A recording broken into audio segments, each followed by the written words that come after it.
Flatters, direkt ein, auf was vergisst du? Maxi! Schnell! Hashtag schneller als der Schmiedi! Ja? Look at me! I am the Schmiedi now! Denkt sich der Mr. Max. Maxi, merci dir für dein Drilling. Bussi aufs Nussi. So, jetzt warten wir mal wieder, wie immer, bis der YouTube-Scheißdreck einer schallert. YouTube-Scheißdreck schallert ein. Ha! Oh, Schmiedi! Ich glaub, der Max ist der neue Schmiedi. Hat Drittbank gespannt, was heute kommt. Maxi, du Penner, schreibt. Leute, jetzt chillt seid ihr, wenn nicht mehr halb Jahre gesagt. Was ist denn heute schon wieder? Kriminalfeier! Linzett! Ich weiß schon, da ist immer noch Ton im Hintergrund. Ich bin schon stark. Hat ich vorgelesen. Ich lese vor. Habe Drittbank gespannt, was heute kommt. Frei Micho AF de SimCity-Reihe. Ja, so wie selber nicht. Die 6 plus. Ja, ist komisch, wenn man einen Ton sagt, aber egal. Obermur vorher nur eskalierende Elden Ring Muse hören. So, jetzt war irgendwie ganz kurz. Habe!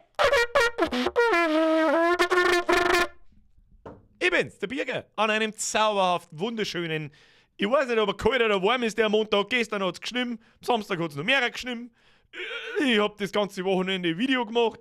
Und was Spezielles gemacht diesmal. Reden wir später drüber. Ich kenn mich nicht aus! Ist jetzt kalt, ist jetzt warm, weiß ich nicht. Keine Hosen, Schorhosen, 2 Hosen, keine Ahnung. Leute, Retro-Reise, Teil 2 mit Sim-Spiele. Eins davon ist nicht direkt ein Sim-Spiel, aber da die als Sim-Spiel bezeichnen. So schaut's nämlich aus. Merci Maxi, merci Schmiedi, merci Löwe. Erstmal eskalierende Elden Ring Musik muss er hören. Hashtag Nabecker schreibt er. Kannst du dir gönnen. Gönn dir, Brudi. Gönn dir. So, wir schauen mal aus. Stabil oder was? Wer ist da? Ich bin da. Warte mal. So richten. So, jetzt grüßen wir erstmal einen Haufen. So, wie wir das in den guten alten Zeiten gemacht haben. Aber da hat der Grund was dagegen. Bussi, merci! Erst wie Zeit, dass ich einen Röhrenfernseher habe. Ja. Aber du brauchst ein Breitbild-Röhrenfernseher. Ich hab gesehen, das ist ein bisschen ein wenig gestaucht. Du, der ist ein wenig gestaucht gewesen. Hab ich gesehen. Grund im Merci, dir Bussi aufs Nussi.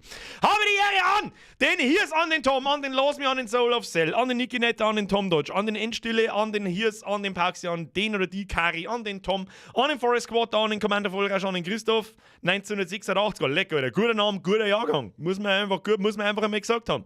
An den TV Bayern Freak, an den Max Meister, an den Prince, an den Flo, an den Herrn Jodel, an den Hardstyle, an den GSI Camp. Jetzt gerade mal ein bisschen Lobby, weil die Leute schon wieder ausflippen. An den Gamer Pro, an den Flugbison, an den Grundy, an den Max, an den Krusty Wings, an den Black Butterfly, an den Nixin, an den Gerstl-Sepp und so weiter und so fort. Und was ist eben so? Was, das haben wir gleich, schreibt der Grundy. Hast du ein Röhrenfernseher auch dabei? Ja, ich weiß nicht. Der Dominik Persold schreibt, der aus Oberbayern, wenn's Burghausen an der Salzach kennst, wohne ich ganz in der Nähten. Aber Burghausen sagt mir durchaus was. Dass die an der Salzach ist, das habe ich nicht gewusst. Ich bin Orientierungstepp, ich weiß überhaupt nichts. Wenn mir irgendjemand sagt, zeig mir die und die Stadt in unserem wunderschönen Bundesland, dann muss ich sagen, okay, bye. 555 Nase, jetzt Birgerheim, schönen Abend, euch alle, Mr. 555 Nase, merci dir und ebenfalls. So, Kinder, wir schauen mal aus, was haben wir heute? Ich habe vorher schon mal kurz im Chat gelesen, so, um was geht's heute? Ich habe den letzten Stream nicht gesehen, der letzte Stream letzten Montag war Retro-Reise Nummer 1 mit Oide Shooter, Duke Nukem, Doom und Wolfenstein 3D. Und weil das bei euch ganz zauberhaft angekommen ist und mir das auch so einigermaßen taugt hat, habe ich mir gedacht so, warum nicht einfach gleich noch mehr Runden? Und diesmal aber mit Sim-Spiele. Linze! Alter, ich glaube, ich kriege heute noch einen Rausch. Muss doch noch im Stream noch Elden Ring zocken. Wieso kriegst du einen Rausch? Musst bei jedem, was sag ich ihn ganz oft?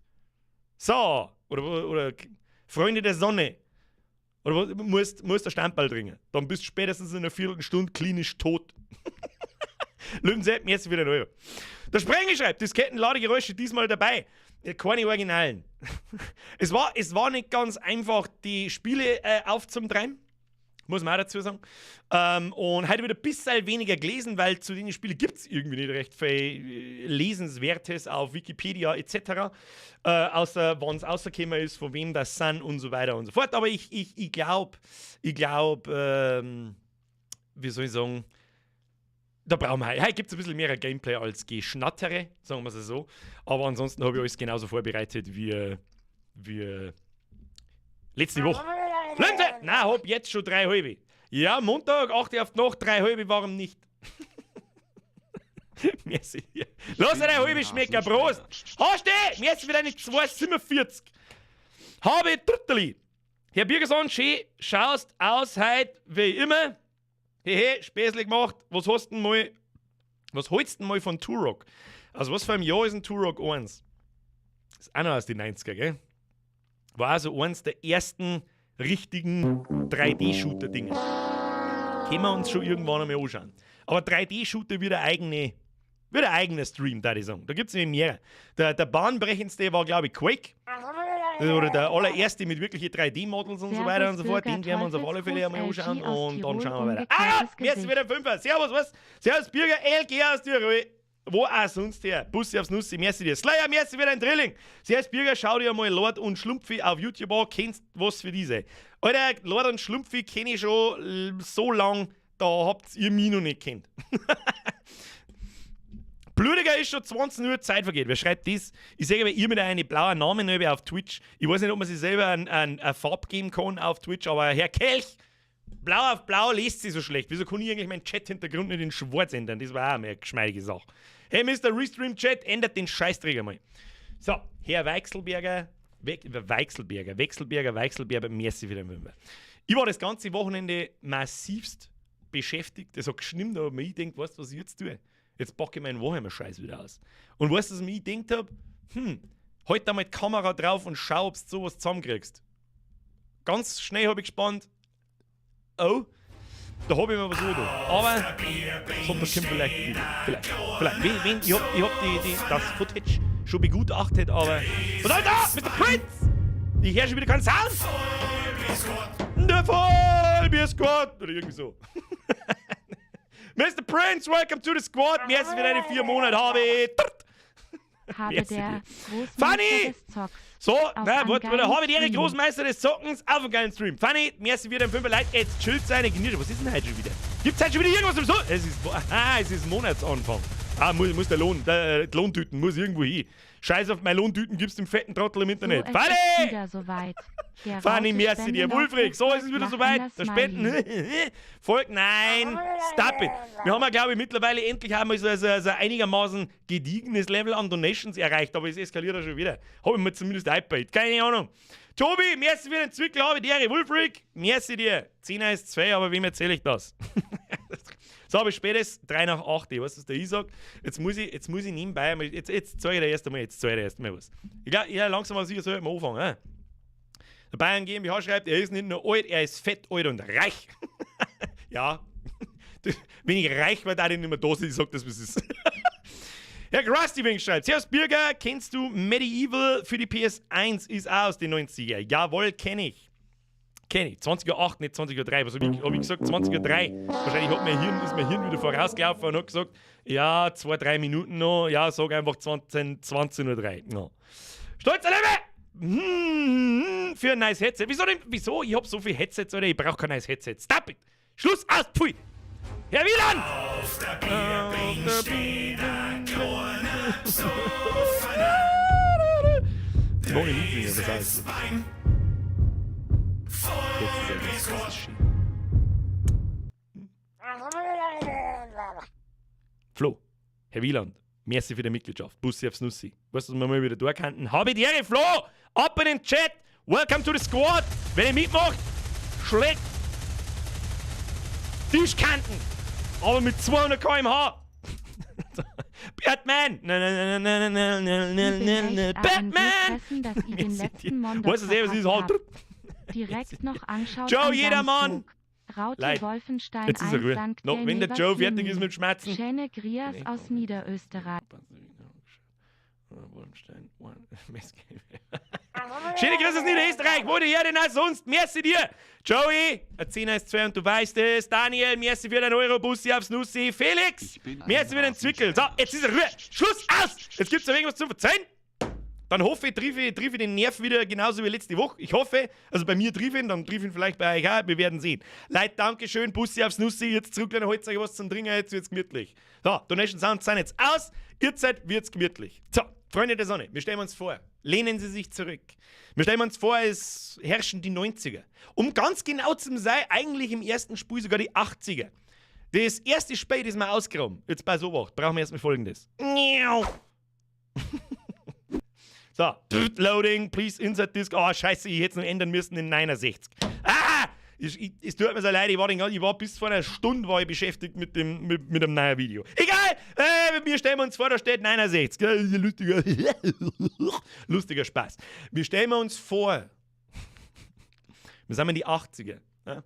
Unsere Eltern haben so ganz seltsame neonfarbene Jacken und so. Und so richtig geilen Schnörres. Ja? Richtig geiler Schnörres. Wie man damals jetzt gehört hat, das ist ein geilen Fukuhila. Unsere Babs waren Legenden. Alter. Die waren Schlaghosen, auch wichtig. Schnörres, Fukuhila, Pinks Hemd, auch gerne ein Pinks Hawaii-Hemd. Richtig geiler Schnörres und Schlaghosen. Alter. Oder haben wir da schon die 70er? Ich weiß nicht. Also, wir haben auf alle Fälle fernab davon, dass es Handys gibt. Nur fernab davon, dass es Internet gibt oder sonst irgendwelche Späße. Ja, stellen wir uns vor. Wir treffen uns. Oh ja, Schulterball. Steffi B. Richtig erkannt. So geil Sakko. Mit richtig geile, eckige Schulterpolster.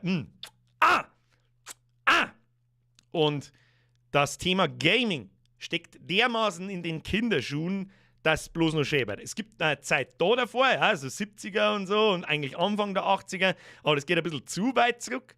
Aber der schreibt gerade jemand, der Beatings-Guy schreibt, beschreib's gerade mein Vater. Ich beschreibe auch mein, tu dich nicht obi.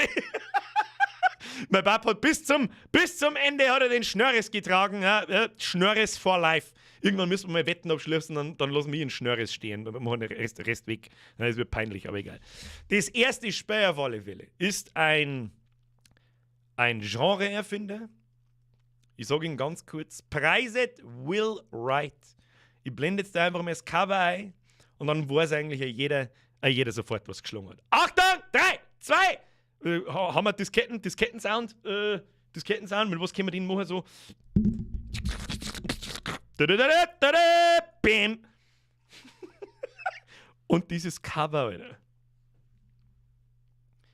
Das erste, was ich mir. Warum einfach nur? Warum einfach nur? Friends of the Sun. Ein Genre-Erfinder. Seinerzeit, Erscheinungsdatum 1989. Da war ich sehr jung. Also da habe ich noch nicht gesagt. Ja?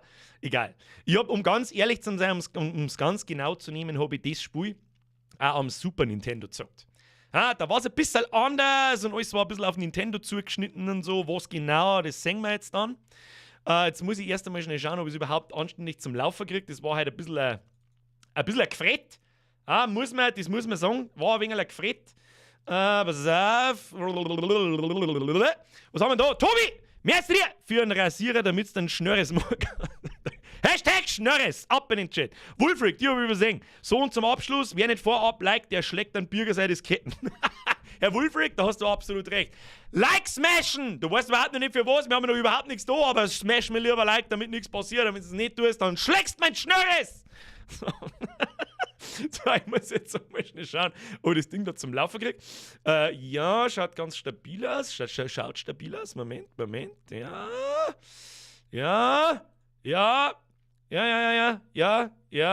Könnte hinhauen. Jetzt hoffe ich auch, dass der OBS frisst. Hoffe ich ganz stark. Ja, Birger, das hätte man wieder mal vorher machen können. Ich weiß das. Aber weiß das eben. Was ist da jetzt? Verstehe jetzt nicht ganz. Komische. Auf geht's, wir bauen Landau 1989. Glaubst du wirklich, dass ich weiß, wie 1989 Landau ausgeschaut hat? Das ist egal. So, ich hoffe schwerstens, dass das jetzt hier hat. Achtung! Meine sehr verehrten Damen und Herren, besser wird es halt nicht mehr. Ja, doch, ich habe noch 2 andere Spiele dabei, der euch nicht runter. Wir haben Folgendes. Hoffentlich frisst das, bitte frisst. Schau dir das an. So, bevor wir jetzt da irgendwas tun, wir mal erst einmal System, Options, Speed, Pause, damit da nichts passiert. So, schau dir das an. Aaron, Spendenaufruf für einen Rasierer für unser Merci für den Entwickler. Ruhes. So. Geschichten aus dem Emulatorgarten. Das läuft unter DOS-Box. Ja? Und DOS-Box aufnehmen, das kannst du gerne mal mit der OBS probieren. Das ist fuck it, ein wenig. Deswegen warte ich erst, bis da ist. Und wenn es dann da ist, schalt man um. Schau dir diese Sagen. Habt ihr den Sound gehört? Damals gab es noch kein Hauptmenü. Damals hat es tatsächlich noch kein Hauptmenü gegeben. Da drückst du auf neue Start und dann schaut es folgendermaßen aus. Leon! Erika! Merci für den Zwickel. So, also ganz ehrlich, wenn das Battle, ja, es läuft schon das Spiel, so schaut das Spiel aus von damals, es müsste da das originale SimCity von damals sein. Ich muss ganz ehrlich sagen, da das unter DOS gelaufen ist, hat es damals schon, ich kann diese Fenster da verschirmen. Man kann es zwar in der Größe nicht anpassen, aber egal, Cityform. Das ist quasi Karten, da kann man da so umeinander fahren. Und links oben fangen wir dann zum Bauen an. So, wer hat sofort auf der Stelle denselben Flashback wie ich? Am Super Nintendo schaut es zugegeben ein bisschen anders aus. Ja, da hat es das mit den Fenstern und den ganzen Scheiß, soweit ich mich erinnern kann, nicht gegeben. Aber hilft ja sowieso nicht. Der Bayern GmbH nicht, der Mann ist zu jung. Maxi! Welcome to the squad! Bussi aufs Nussi. Dann da die sagen, Steffi B. schreibt, okay, Super Nintendo ist besser. War aber auch später, glaube ich. Das ist eine gute Frage. Ich glaube, dass für ein Super Nintendo so 95 rausgekommen ist. Kann sie das hier 94, 94, 93, 94, 95, irgend so. Also 5 Jahre später. Es gibt übrigens für das Spiel auch Expansion Packs von damals noch. Die haben dann, jedes Jahr ist dann eins gekommen. Wie die genau ausschauen, kann ich euch nicht sagen. Die gibt es in dem Sinn, glaube ich, nicht mehr. Hab leider erst SimCity 2000 gespielt, hier Demolition. Habe ich mir auch überlegt, ob man das ausgraben, direkt nach dem da, aber dann habe ich mich für andere Sachen entschieden. Was das so ist, das zeige ich euch später. Was wir jetzt damit lernen? Jetzt schauen wir uns das Gameplay einmal ein bisschen an. Jetzt schieben wir erstmal das Fenster da ein bisschen weiter mit rein, damit ihr da einigermaßen was erkennen könnt. Die große Map, die machen wir zu. Da war das X zum Schließen des Fensters, ist nur da links oben. Aber gut, so, also recht viele Texturen haben wir nicht, so wie ihr das da seht. Wir haben da ein bisschen grün, das soll wahrscheinlich irgendwelche Starren darstellen. Und dann haben wir einfach einen braunen Boden und das war's dann. Können wir mit den Pfeiltasten da umeinander fahren. Ich habe nicht das Gefühl. Ah ja, gut. Ja, dann würde ich sagen, fangen wir einfach mal an. Soweit ich mich erinnern kann, gibt's immer, das glaube ich, zieht sich sogar bis heute durch in die SimCity-Spiele. Ich habe nicht alle gespielt, auch vor allem die modernen habe ich nicht so viel gespielt. Es gibt immer 3 verschiedene, der Sound. 3 verschiedene so Baugebiete, und das ist einmal ein Wohngebiet, ein Industriegebiet und ein Gewerbegebiet. Das weiß ich noch. Dann gibt es Stromleitungen, ein Eisenbahner. Was ist das da? Ein Park. Was auch immer ein Park ist, bauen wir mal da ein Park. Okay. Das ist also ein Park mit unfassbar viel Fantasie, ist dieser Park. Was haben wir noch? Feuerwehrstation, ein Police Department, dann haben wir da ein Stadion, das weiß ich auch noch. Dann haben wir Kohle- und Nuklearpower, also Strom, das war so ein bisschen das größte Problem, habe ich so in Erinnerung. Ein Hafen und ein Airport, der gleich mal gepflegte $10.000 kostet. Unser Geld sehen wir da herum. Wir haben Fans, wir haben 14.876 Dollar. Und jetzt fangen wir einfach mit zum Bauen an. Ich habe früher immer so, Handhoch wäre das genauso gemacht, ich habe immer so 4er-Blocks gemacht. Und ich kann mich nur erinnern, es hat damals auch schon so Umweltprobleme gegeben. Umweltkatastrophen und so ein Scheiß. Die schauen wir uns später an, die kann man da gezielt triggern. Und Umweltverschmutzung. Das...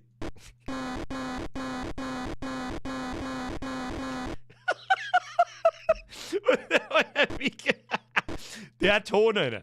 So, jetzt bauen wir da mal so eine Straße rein, das schaut doch ganz stabil aus. So, wie viel Kastal hat so ein Industriegebiet? Das Industriegebiet bauen wir ganz außen. Das bauen wir außen am Rand umeinander, da der wir die Umwelt verschmutzen, das ist uns wurscht. Das war damals so. Damals 1989 hat man es noch nicht besser gewusst. Okay, das ist aber kein... Was ist ein R? Das Grün, glaube ich, war Wohngebiet. Direkt neben das Atomkraftwerk. Das ist nichts, das reißt man wieder weg. Was? Alter, die Grafikeffekte sind legendary, Alter. Was ist denn das Industriegebiet? Das Commercial, das Gewerbegebiet und... da ist Industrial, okay. Ja, dann machen wir jetzt einfach mit 1, 2, 3...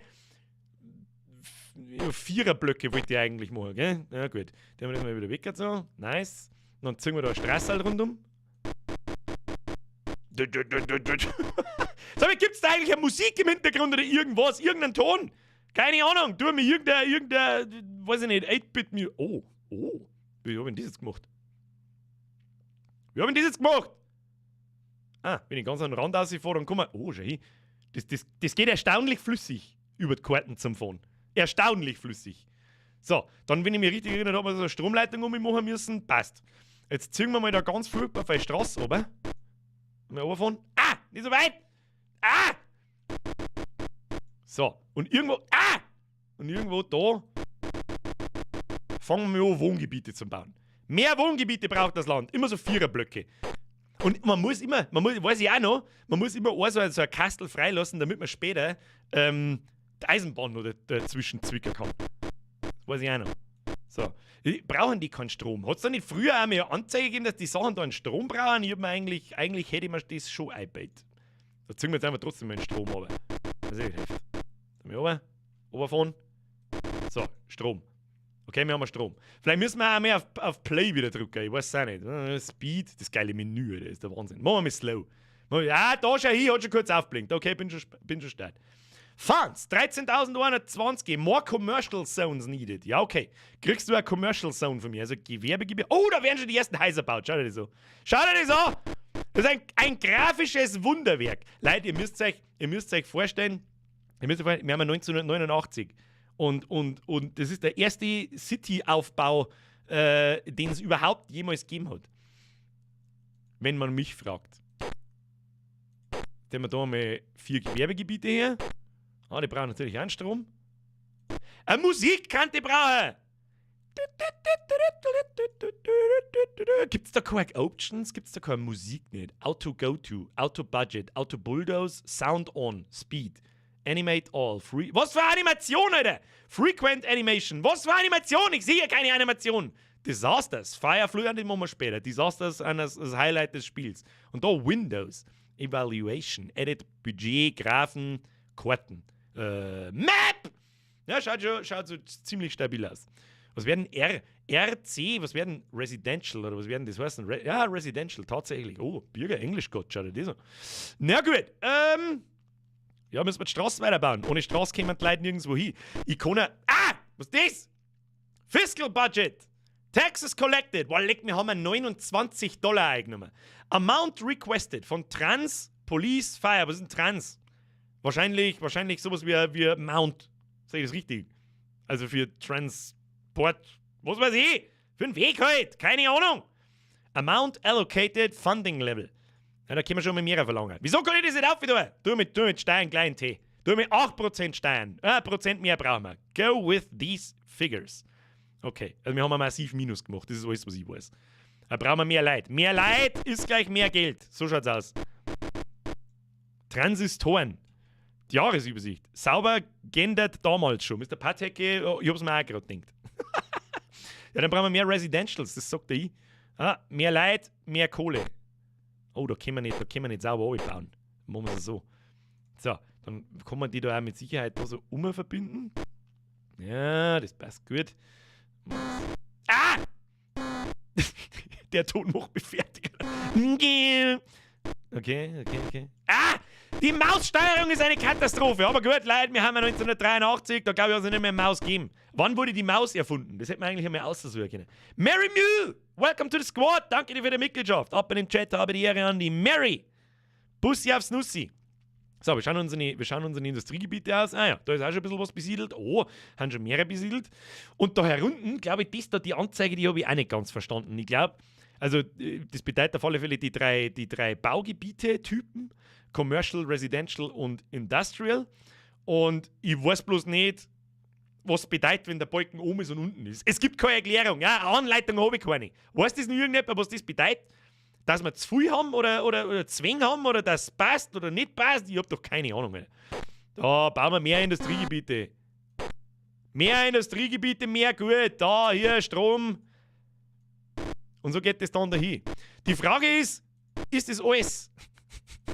Also, so ein bisschen ja. Also, so traurig wie es klingt. Manchmal geht es mir schon auch so, manche Spiele sollte man sich einfach so in Erinnerung behalten, wie man sie in Erinnerung behält. Also, oder in Erinnerung hat. Muss ich ganz ehrlich sagen. Weil ich glaube, recht viel mehr ist ja, wieder aber Wachstum. Massives Wachstum. Schau dir das an. Well, Town! Congratulations! Your village has grown to town status. You now have 2000 citizens. Das heißt, wir haben 2000 Einwohner. Das ist so ein bisschen das Spielziel, glaube ich. Ja, dann bauen wir mehr. Mehr! Bauen wir da. Ja, dann bauen wir da unten wieder ein Ding her. Kann man da schon wieder 4 bauen? Bin mir nicht sicher. Wir bauen 4 hin, wir haben Gras. Kann man da ums Eck bauen? Bin mir nicht sicher. Werden wir gleich sehen. Ja, tatsächlich, kann man. Schönes Eck rausgehauen. Ja, schaut stabil aus. Oh, Taxes collected. 134. Da gehen wir pleite. Da kann ich im Jahr also ein scheiß Gebiet bauen. Das dauert ewig. Wir haben nur noch 10.000. Okay. Ich sehe schon, Straßen rundherum bauen. Schau dir, jetzt haben wir bei Animationen. Schau dir die so. Oh, zum Industriegebiet geht es aber ganz shit zu. Schau dir die so. Da meine ich, müssten wir einen Zug aufbauen. Ich habe keine Ahnung, ob die Spielmechanik das damals schon kapiert hat. Wieso kann ich denn? Ich möchte dann Strom brauchen die. Da, hier Strom. Ob die Spielmechanik, wie die das regelt, wo da Verkehr aufkommen ist, ob da die Sims, ja, die Einwohner schon vom Residential-Gebiet zum Commercial-Gebiet fahren, ob das Industriegebiet da oben wirklich als Arbeitsplatz gilt oder keine Ahnung. Ich sag das, es ist keine Ahnung. Auf einmal ist da irgendwo ist Verkehrsaufkommen. Ich hab keine Ahnung. Auf alle Fälle müssen wir da jetzt einmal. Pass auf, müssen wir da. Das wollte ich nicht. Jetzt pass auf. Achtung, der City Planner. Das müssen wir so machen. Und dann ziehen wir da. Weil die scheiß verdammte schiefe Maus, da war der Vater Zug umeinander. Wieso fährt jetzt da kein Zug mehr? Weil jetzt ist er gerade nochmal angefahren. Jetzt bauen wir da einmal. Leck ist die Scheiße teuer. Schau so. Aber trotzdem brauchen wir einen Zug da auf. So. Nein, meine Güte, Alter. Da wirst du narrisch. Da wirst du deppert. Die Maus fährt so schief. Das bin nicht ich. Die Maus fährt so schief. So.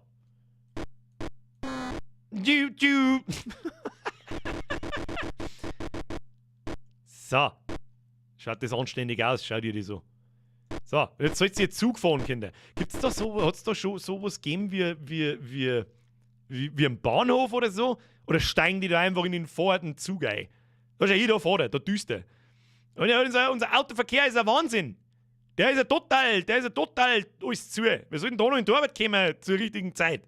Die deutsche Pünktlichkeit leidet da auf alle Fälle drunter. Hast du mir jetzt in der Zwischenzeit einmal schon nicht durchgehalten? Es ist irgendwie so leise. Ich brauch irgendeine Musik. 8-Bit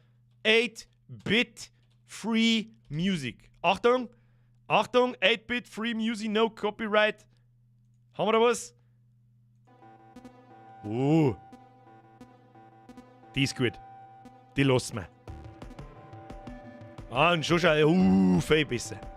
Schau dir das an, Tax Rate 8%, Taxes Collected 279. Aber irgendwie, mit was verdienen wir da Geld? Man muss eine Polizei und ein Fire Department bauen, mit denen verdient man Geld. Ich meine, die kosten was. Ein Bahnhof hat man als Geschenk gekriegt. Stefanie, jetzt, wo du das sagst, ich glaube mich zu erinnern. Die Musik, Alter. Wenn das keine Atmosphäre nicht schafft, die hätte ich schon viel früher ummachen müssen. Ich hätte jetzt Modern Talking erwartet. Dauert aber auch 4 Sekunden und der Stream ist geclaimed. Schalt halt mal einen Spielsound an. Ja, den habe ich angeschaltet. Also zumindest habe ich ihn nicht ausgeschaltet. Da, Sound on. Hat keinen Sound. Das Spiel hat keinen Sound. Ich meine, wir haben ja einen Sound.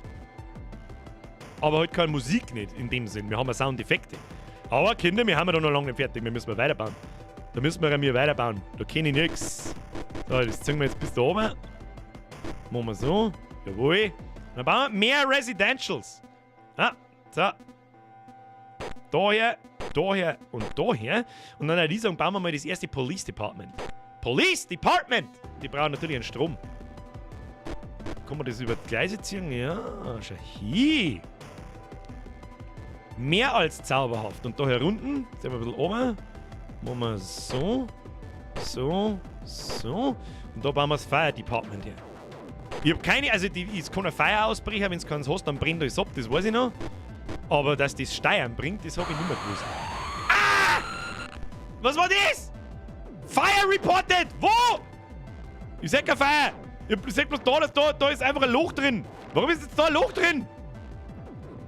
Wo, ich sehe kein... Oh, schau mal hier, unsere Gebäude, das hat sich schon zu so einem großen Gebäude ausgebaut. Und das auch. Also, ist das ein Wohngebiet da gewesen? Schon, gell?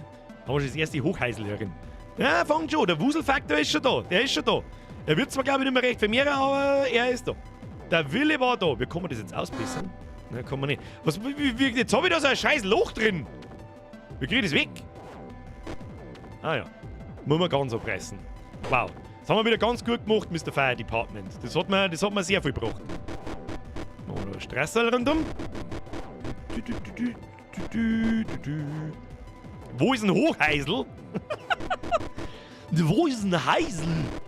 Ah, bauen wir ein Ding. Oh, uns ging langsam, unser Gate geht uns langsam aus. Ich habe so ein bisschen die Bedenken, man muss doch da irgendwo von einer Bank Geld aufnehmen können. Ich warte doch da jetzt nicht 400 Jahre. Da haben wir Options, Speed, da haben wir mal Average. Ah, normale Geschwindigkeit, damit da ein bisschen mehr Zeit vergeht. Das ist ja Wahnsinn. Da kriegst du, ich brauche Geld. Kinder, ich brauche Geld! Ich brauche mehr Industriegebiete. Ah, brauchen wir nochmal 4. 3, 4. Was kostet so ein Ding überhaupt? 100. Oh, $380 haben wir schon. Police? Haben wir was eingenommen und mit dem Fire Department auch. Das heißt, der Cashflow ist minus $76. Previous Fund 5.979, Current Fund 5.903. Das heißt, wir machen Minus. Ja gut, aber man muss zuerst investieren, damit man da sauber wieder was rausbringt. Strom! Achtung, Strom. Der geile Sound. Oh, aber meine Musikwahl hat es aber auch. Ja, wenn ich es mit dem nicht nailed habe, Alter, wenn ich es mit dem nicht genailed habe as fuck, dann weiß ich es auch nicht, als das dazugehören. Ja gut. Schauen wir weiter. Ja, können das war's, glaube ich. Ich sag das, was ist? Das war's, glaube ich. Es gibt noch ein paar so Special-Gebäude. YGS Fox. Oh, Fox Trivia-Zeit. Auf die habe ich gewartet. Danke für den Euro. Achtung, ich lese vor. Die DOS-Version von SimCity war damals auf nahezu jedem PC-System auf dem Markt zu finden. Später gab es aber ein Portierungsdesaster, dass es stellenweise auf Systemen erschien, die weniger Speicher hatten, als das Spiel brauchte. Haben wir wieder was gelernt. Foxy Love. Danke dir für deinen Beitrag. Das heißt, man hat Spiele verkauft, die nicht funktionieren, schon 1989. Nice. Was? Fanny! Bürger braucht Geld. Warum? Ich brauche kein Geld, der Ruhe ist. Der Gabriel Kelch schreibt, checkt er eh nicht, glaube ich. Checkt er... Was checkt? Checkt er eh nicht, der Guri. Was check ich nicht? Das verdienst du nicht, das kosten die Einheiten. Was? Wie? Ach, das Hä? Wo stehen denn meine Steuereinnahmen? Achtung, jetzt schauen wir da mal nach. Tax Rate, Taxes Collected. Ach, jetzt verstehe ich es. Die so, Das heißt quasi, ich krieg 492 Steuern und unsere Straßen und Dinger kosten 202. Ja, dann mache ich nach unten korrigieren. Hier. Da, 70% müssen gehen. Achtung! Ja, dann mache ich mal einzelne Schritte. Was ist los mit dir? Ja, machen wir 75%. Muss gehen. Das ist wie in der guten alten DDR. Aber da müssen wir es auf 5% aufschrauben. Mehr Einwohner ist gleich mehr Steuern. Ja gut, das checke ich gerade noch. Das check... Wieso tun das so schnell? So, jetzt. City! Your town has grown into a full-sized city with a current population of 10,000. Keep up the good work. Ja, für was bin ich da? So, was haben wir da? Das ist unsere Population quasi. Das heißt, wir brauchen noch mehr Residentials. Dann pflastert man jetzt alles mit Residentials zu. Das sagt ich. Mehr Residentials! Sollen die Leute haben. 2, 3, 4, 5. Weißt du was? Da bauen wir einen 6er-Block her, weil es mir wurscht ist. Haben wir es auch.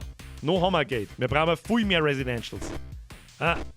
Mehr Leid, mehr Steuern, mehr Kohle, mehr Gut. Achtung. Vielleicht muss man das einfach ein bisschen langsamer machen, sonst wird's nichts. Straße kaputt, ich hab schon gesehen. Um die kümmern wir uns gleich.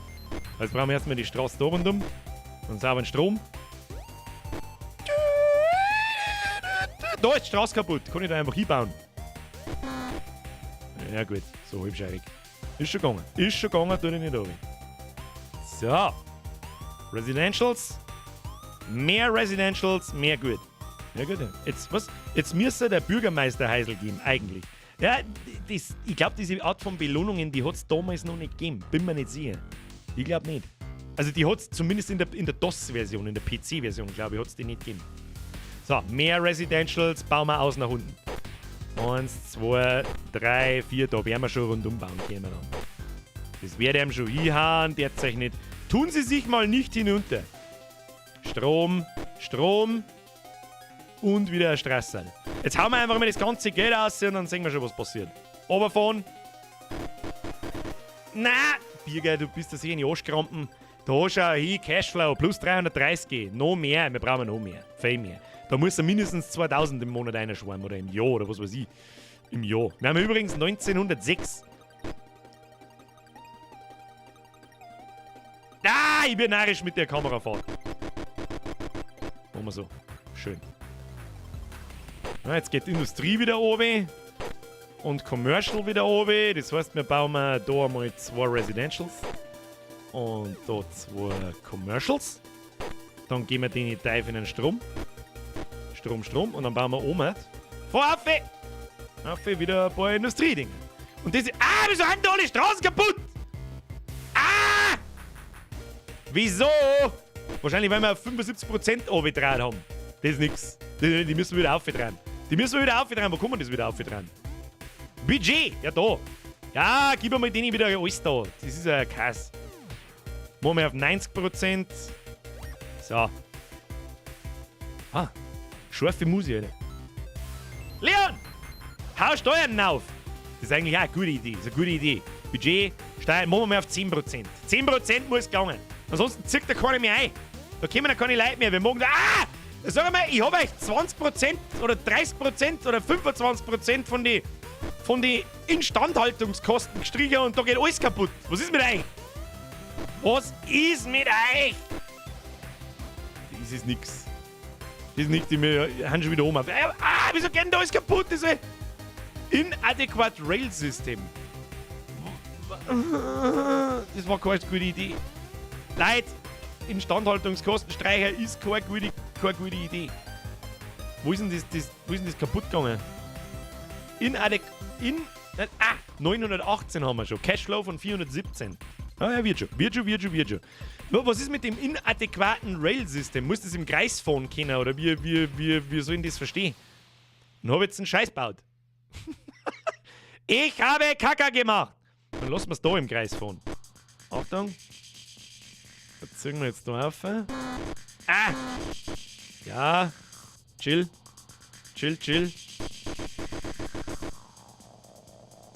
Crime Alert! Oh mein Gott! Crime in your city is out of hand. Angry mobs are looting and vandalizing the central city. The president will send in the National Guard soon if you cannot control the problem. Sag mal, für was kann ich das dann überhaupt oben dran? Müssen wir die Budgets wieder aufführen? Das hilft nicht. Nein, die müssen wir voll machen. Das hilft nicht. Bringt nichts, wenn wir die oben dran. Bringt nichts. Habe ich schon gespannt. Oder wir brauchen vielleicht auch eine zweite Polizei. Da gibt es doch auch so eine Map. Jetzt pass mir auf. Map! Tu mir eine Map her. Wo ist denn jetzt Windows? Grafen, okay. So, dann haben wir das da. Das ist der Cashflow. Okay. Ja, Crime. Oh mein Gott, Crime geht Vollgas in Tee. Was ist denn da das? Was ist denn das Gelbe? Was zur Hölle soll das Gelbe sein? Ach, die Einwohnerzahl. Und das Rote ist Crime. Aber man hat doch da auch nachschauen können, wo Crime ist. Also, warte mal, was ist Evaluation? Oh mein Gott, was ist denn das? Ich käme nicht mehr aus! Maps. Da haben wir es. Jetzt bei sowas. So, da haben wir Strom. Strom hat alles. Das ist unser Straßen- und Schienennetz.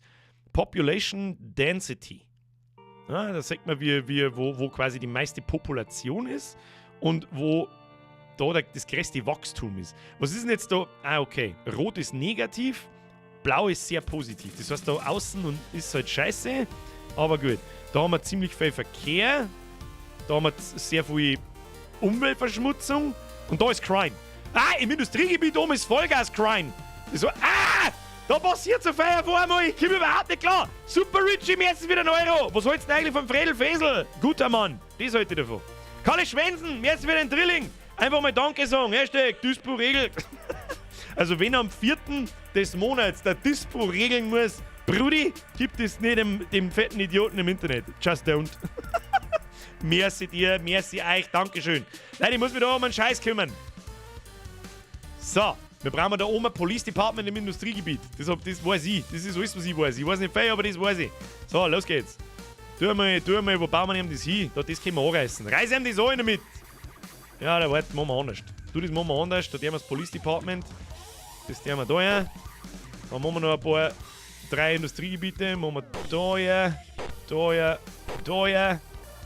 Oh, jetzt geht man dann langsam aber sicher auch mal das Geld aus. Dann ist sowieso die Frage, was wir tun. Dann muss man da jetzt mal 3 Stunden warten, bis man irgendwas bauen kann. So, das schaut gut aus. Und auf der linken Seite brauchen wir auch noch ein Police Department. Keine Ahnung, das bauen wir da her. Das bauen wir da her, da kommen wir nix. Da kommen wir nix. Klatsch alles mit Freund und Helfer zu. Bin schon dabei. Ja, an strategisch wichtigen Stellen wird das Police Department ausgefahren. Wir brauchen mehr Commercials, mehr Industrial-Gebiete. Können Sie haben, meine Damen und Herren. Das machen wir jetzt folgendermaßen. Da gingen auf alle Fälle noch 2 Commercials her. So und so. Schöne Muse. Wenn die Muse nicht brutal ist, dann weiß ich es auch nicht. Strom für die Helfer. Bin schon dabei. Wo? Habe ich oben einen Strom vergessen? Nein. Da ist ein Strom. Das passt. Das schaut gut aus. Jetzt muss ich das erst einmal fangen, dass die Crime wieder runtergeht, also die Verbrechensquote runtergeht. Und dann darf halt eigentlich auch das Wachstum wieder kommen. So. Mehr Commercial-Gebiete. Cashflow, 279. Ja, jetzt müssen wir die Steuern auffüllen, das hilft nicht. Die haben wir auf 12%. 12% Steuern, sonst wären wir nicht mehr froh da. Uns geht Kohlen aus. Leute, uns gingen die Kohlen aus.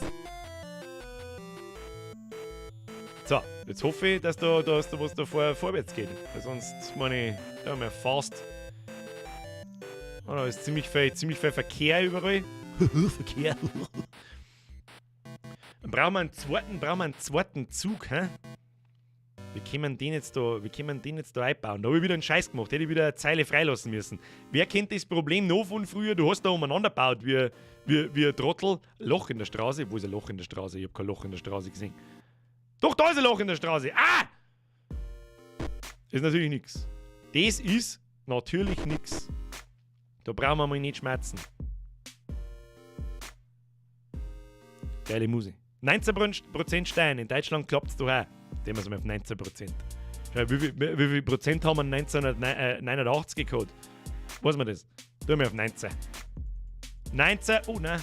19% Stein. Dann kommt halt keiner mehr. Wie viel haben wir jetzt? Cashflow 381. Leute, damit gehen wir Citizens Upset. The tax rate is too damn high!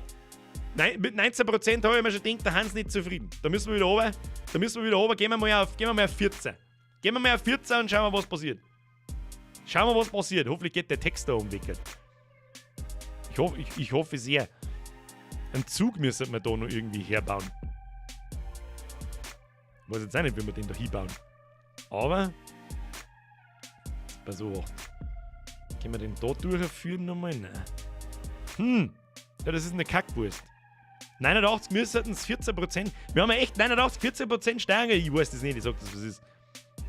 Herr Wulfrick, merci wieder ein Fünfer. Hier für den Polizeilohn.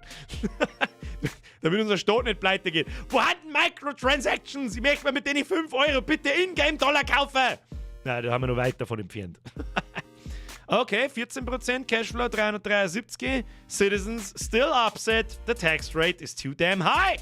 Ja, wie soll ich denn da Geld verdienen? Machen wir jetzt das Windows da auf. Grafen, Budget. Dann gehen wir mal auf 12%. Schauen wir mal, was... Oh, und Meldung ist weg. Okay, 12% ist offensichtlich Babene.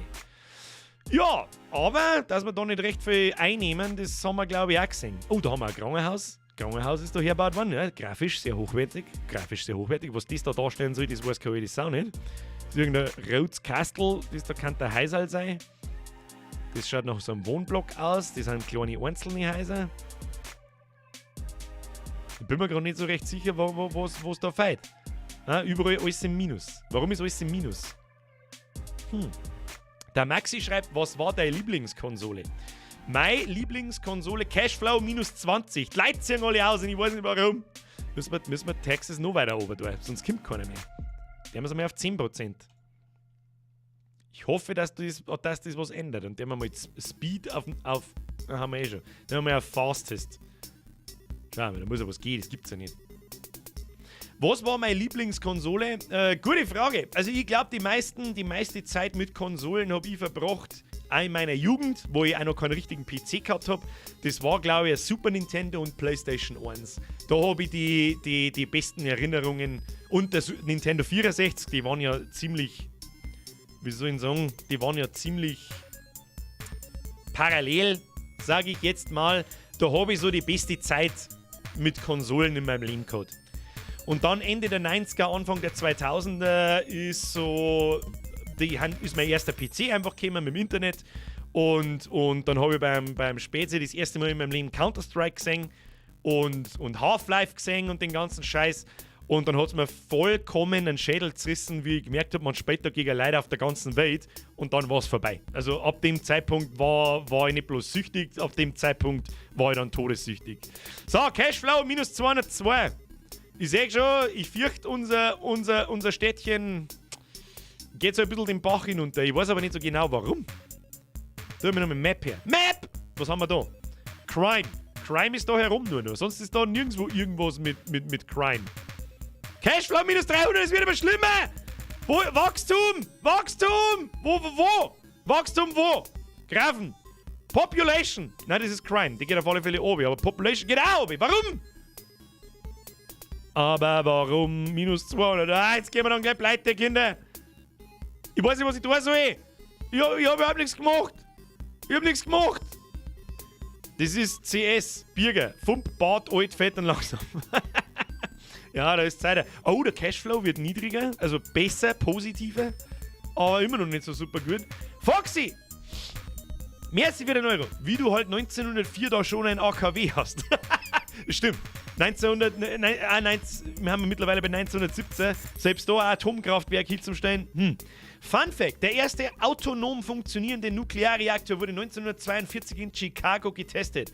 Chicago Pile 1. Hashtag unnützes Wissen. Ja, es ist ich kann mir so ein bisschen, wie letzte Woche auch schon so ein bisschen vorher als deine Geschichtsstunde abhalten. Für die Leute, die das früher schon gespielt haben, absoluter Flashback. Für die Leute, die jetzt jung haben, vielleicht ganz interessant zum Singen. Aber Leute, that's the Gameplay. Weißt du, was der ich sag?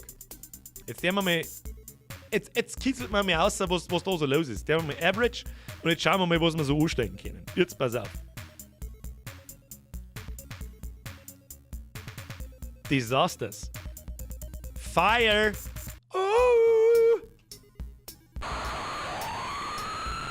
Das ist aber auch der nervtötendste Ton auf der. Oleg, welch Animationsmeisterwerk. Da brennt's. Und es hat ausbrennt. Alter, unsere Feuerwehr ist aber. Das ist eine Berufsfeuerwehr, keine freiwillige Feuerwehr. Da wird weniger gesoffen. So wird aber gut. Ja, gut, das Feuer war jetzt so weniger spektakulär. Dann haben wir eine Flut.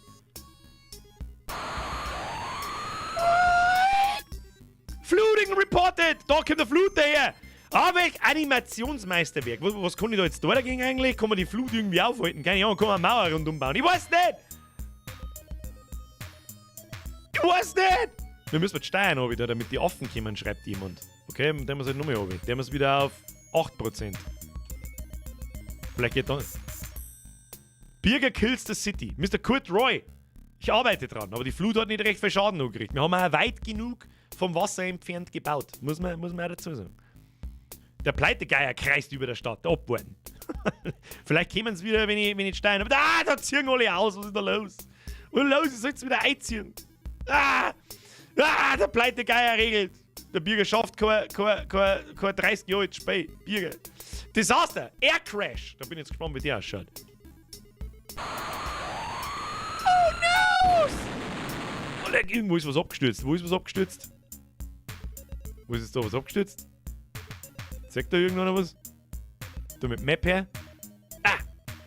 Cashflow, minus 232. Ja, Kinder, ich meine, das hält nicht mehr lang. Das hält nicht mehr lang. Da mit Map. Map, sagt man da irgendwas? Wo ist da ein Flugzeug abgestürzt? Da ist ein Flugzeug abgestürzt. Achtung! Ja. Brennt's irgendwo mitten in der scheiß Pampa. Du musst dir vorstellen, 1989 war das der Shit, wie viele Stunden das da Leute drin investiert haben, ich mag's gar nicht wissen. Und das war auch dermaßen beliebt, dieses Spiel. Mal Hand hoch, mal wirklich Hand hoch. Wer SimCity nicht kennt, wer nicht weiß, was SimCity ist, ein Einser im Chat, bitte. Beteiligt euch im Chat, einmal, wenn ihr euch sonst nicht beteiligt, aber einmal in Einser, wer es nicht kennt. Da warte jetzt ab. Das ist klar. Das ist ja heute doch dein Fotzen, wer es nicht kennt. Dampfler! Jetzt hört's halt auf. Das ist doch gelungen. Das ist doch gelungen. Der ganze scheiß Chat flippt aus, das ist doch gelungen. Kennst aber nie gespielt. Ja, das zeigt ja als Kenner. Ich hab ja auch gefragt, ob du das kennst, nicht ob du das gespielt hast. Geh her auf!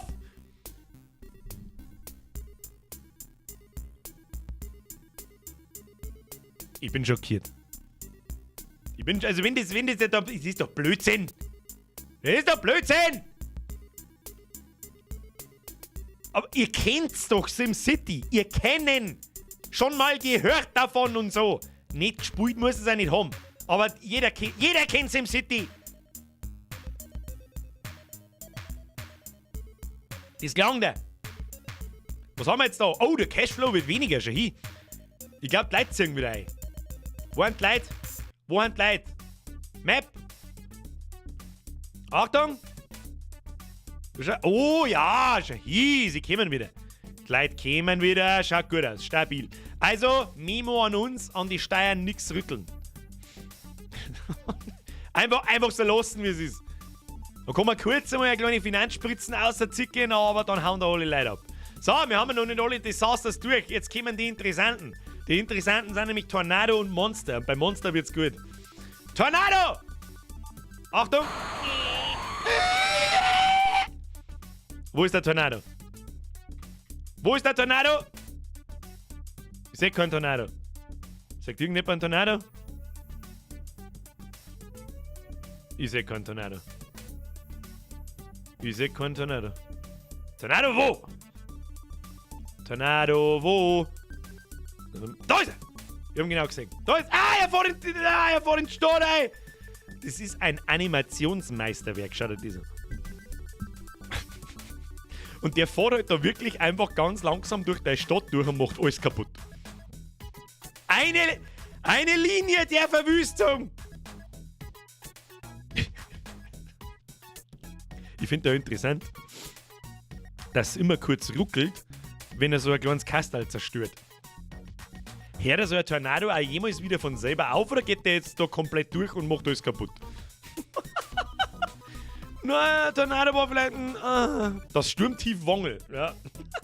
Löwenzeit, merci für den Euro. Bin mit SimCity 3 groß geworden. Ja, unter die jungen Leute kann ich das natürlich verstehen, aber du kennst im Allgemeinen SimCity. Ja, es ist eigentlich eins der größten, wenn nicht das größte, der größte Aufbau City Simulator der Welt. Glaube ich schon. Cashflow, plus $100. Leute, jetzt werden wir reich. Warum kannst du die Katastrophen selber anschalten? Herr Patecke, das ist eine berechtigte Frage, wahrscheinlich aus Jux und Dollerei. Ich bin mir fein, Anno ist groß, ja, und ist ein großes Franchise oder eine große Marke, aber ich bin mir nicht sicher, ob Anno hat mit Sicherheit nicht mehr verkaufte Titel als die SimCity-Reihe. Glaube ich nicht. SimCity wurde EA. das stimmt. Irgendwann hat Electronic Arts Maxis aufgekauft. Oder Maxis hat die Firma damals geheißen, der Entwickler. Oder das Spiel ist ja von einer Person allein entwickelt worden. Und dann ist SimCity so ein bisschen den Bach runtergegangen. Ja, bin mir nicht sicher. Bin mir nicht sicher. So, wir haben noch ein Desaster. Das schauen wir uns natürlich an. Earthquake. Aber ich glaube, das sagt man nicht viel. Achtung! Ah, der Ton... mit der... Ah, Major Earthquake! Ah! Oh mein Gott! Oh mein Gott, das ist wirklich die halbe Stadt hier. Schau, da ist ein überall Löcher drin. Und dumm war halt irgendwie, du konntest es nicht reparieren. So dann baust du halt noch mehr ein Gewerbegebiet quasi drüber.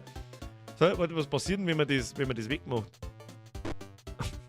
Du hast einfach da so Löcher drin. Ja, aber... Wieso kann ich das nicht ausbessern? Das hätte man besser machen können. Aber, und jetzt kommt das absolute Highlight. Der Sprengi schreibt, Anno hat doch mittlerweile mehr Teile in der Serie als SimCity. Also vielleicht sind es gar nicht, wie viel die war Anno 1800? Der 9. Der 8., 9. Teil, irgend sowas. Löwenzeit, City Skylines hat dann SimCity das Ende beschert. Ja, für mich ganz ehrlich, City Skylines ist für mich die Weiterentwicklung von SimCity. Für mich steht da eigentlich SimCity drauf. Shift halten und Fund eingeben. Shift, Fund. Und dann Shift, F-U-N-D. Oh! Wir haben schon wieder einen Cheater eingeben. Ah! Hashtag Cheater! Aruais! Du kannst mich nicht zum Cheaten verleiten! Früher hat man so einfach cheaten können, das wenn du es gewusst hast. Shift, F-U-N-D. Bumm! 20.000. Was müssen wir jetzt so schnell herbauen? Einfach weil ich sehen möchte, wie er ausschaut. Der Flughafen. Bam, Alter. Dem geben wir einen Strom. Und dann bin ich gespannt, wo der hinfliegt. Oh, da startet sogar ein Flieger. Schau hin. Was tut der jetzt? Der fliegt jetzt da im Kreis umeinander oder was? Residents demand a Stadium. Stadion. Bauen wir auch noch. Da schau hin. Stadium. Das bauen wir aber da oben. Nein, bauen wir nicht da oben. Das bauen wir da her. Bam. Dann bauen wir dort die Straße wieder zusammen. Geben wir dem Scheiß drum wieder einen Strom. Überall wieder Strom angerissen. Kriminalfeier. So, Stadion baut. Und jetzt halt. Wenn ich mich richtig erinnere, dann kann man ab und zu da drin, in den zwei Kastel vom Stadion selber, Animation sehen, wenn ein Spiel stattfindet. Bin mir aber nicht sicher. Das können wir noch abwarten. Was haben wir da? Oh, da dreht sich sogar ein Radar hin. Was haben wir da? Oh, Cashflow 286. Und wir brauchen eigentlich wieder ein paar mehr Residentials, aber das ist jetzt auch schon wurscht. Und dann haben wir noch einen Hafen. Einen See bauen wir auch noch. Den bauen wir direkt daneben. Oh, da kann man nicht hinbauen. Warum nicht? Muss ich den ins Wasser einbauen oder? Nein. Den müssen wir einfach da bauen. Fährt da jetzt dann auch ein Schiff umeinander oder nicht? Ah!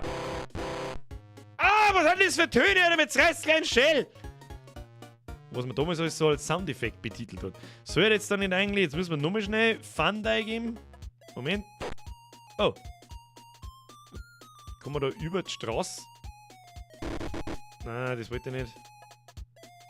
Kommen wir da? Tatsächlich. Wieso fährt jetzt da kein Schifferl? Da soll ein Schifferl fahren! Ich mag ein Schifferl fahren sehen! Schifferl fahren. Ja, fürs Schifferl hat es offensichtlich die Animation leider nicht da liegen. Oh, aber einen Helikopter haben wir da schon hin. Da fliegt der Helikopter haben wir noch. Ja, also für die Zeit war ein gutes Spiel. Sehr viel Zeit versenkt. Vor allem am Super Nintendo habe ich da sehr viel Zeit versenkt. Am PC habe ich es nie gespielt, muss ich ganz ehrlich sagen. Also Jahre später mal habe ich es gespielt, dann, wie es halt schon 20 Jahre alt war, irgendwann Mitte der 2000er, um mal zu sehen, wie es auf dem PC war und so. Aber das war auch irgendwie eine andere Version wie die. PC war SimCity 2000 bei Bene. Granti! So, ich habe jetzt was Besseres wie meinen kleinen Bildschirm in Discord eingekaut. Hobbyschmerz. Den werde ich mir sofort anschauen, weil das mit sich, was kommt denn jetzt wieder? Achtung, muss ich mir schnell anschauen. Gronti. Warte, ich mach's groß. Achtung, weil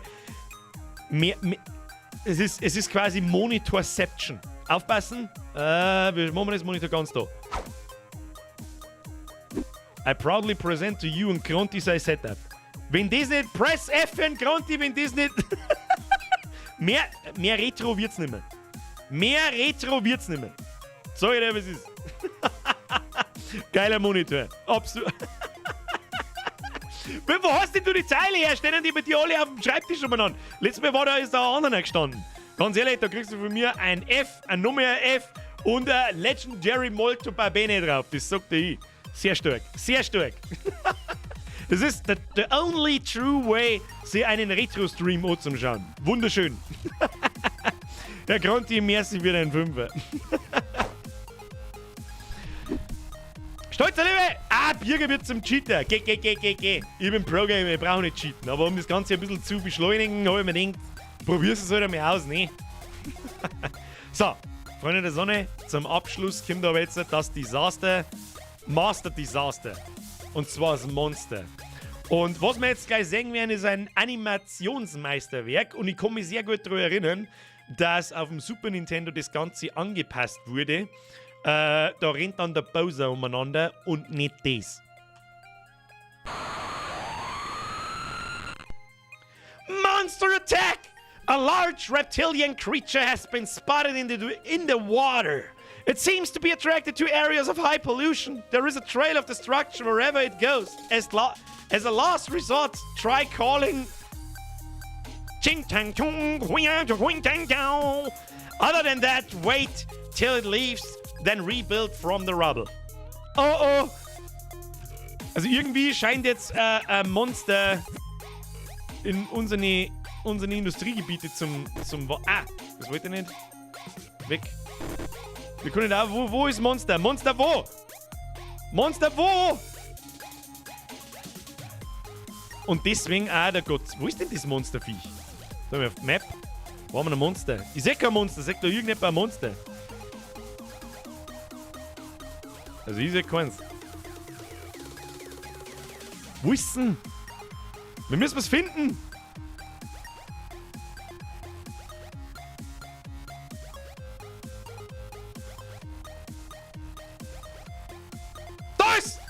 Oh mein Gott! Der fucking Godzilla! Da ist er! Da umgefahren! Da. Oh mein Gott, der kommt und er schluckt uns an. Ich weiß nicht, was das für Sound hätte werden sollen, aber was du... Oh, er trampelt einfach alles kaputt. Da kommt der Godzilla und prügelt alles kaputt. Im Prinzip ist das gleiche wie der Tornado, bloß ein anderes Beutel. Oh, nein, der flippt voll aus. Der hat sogar Feuer gespült. Ah! Oh mein Gott, der speit Feuer! Trotzdem haben wir einen Cashflow von 500. Der ist höher denn je. Hoppala, Koppel ausgedroschen. Birger, du asozialer, fetter Hurensohn.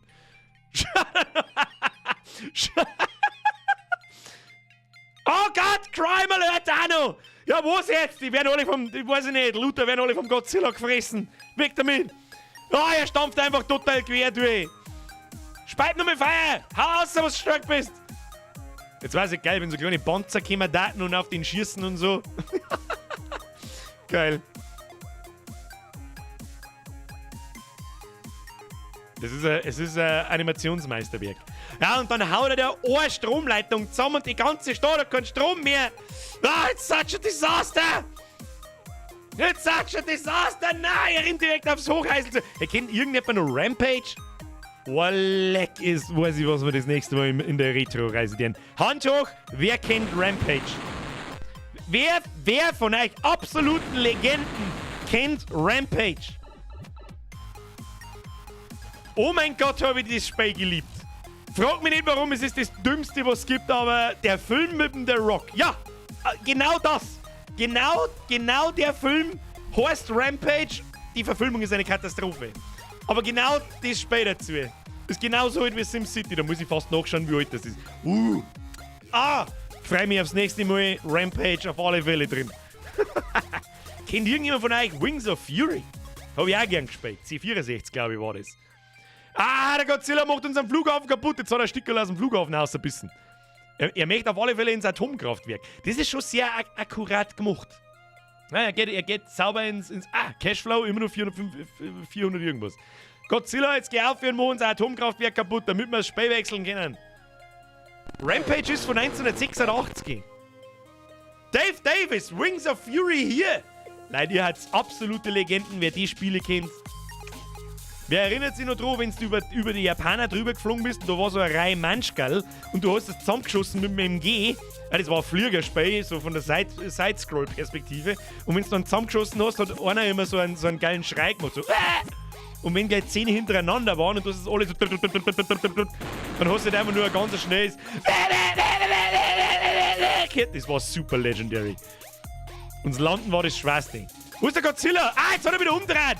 Der Godzilla verwüstet unsere ganze Stadt. Was kann man gegen den eigentlich da? Ist der jetzt da einfach für immer da? Das finde ich aber nicht gut. Ja, ich sag schon. Beim nächsten Mal Rampage, Wings of Fury und Cannon Fodder. Wer kennt das noch?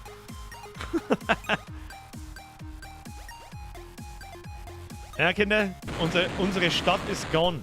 Geil, Biffy! Godzilla hat damals schon gewusst, wo Bär steht. Haus weg, das drum. Merci für den Euro. Grim, danke, dass du mich auf der Sie gebracht hast. Schöne Grüße aus Österreich. Hashtag #SendHelp. Da kommst du mal zu mir ins Discord, schreibst in Gaming-Schmerz ein. Es gibt bei unseren Gruppen, die sehr ausgiebig der Sie spielt.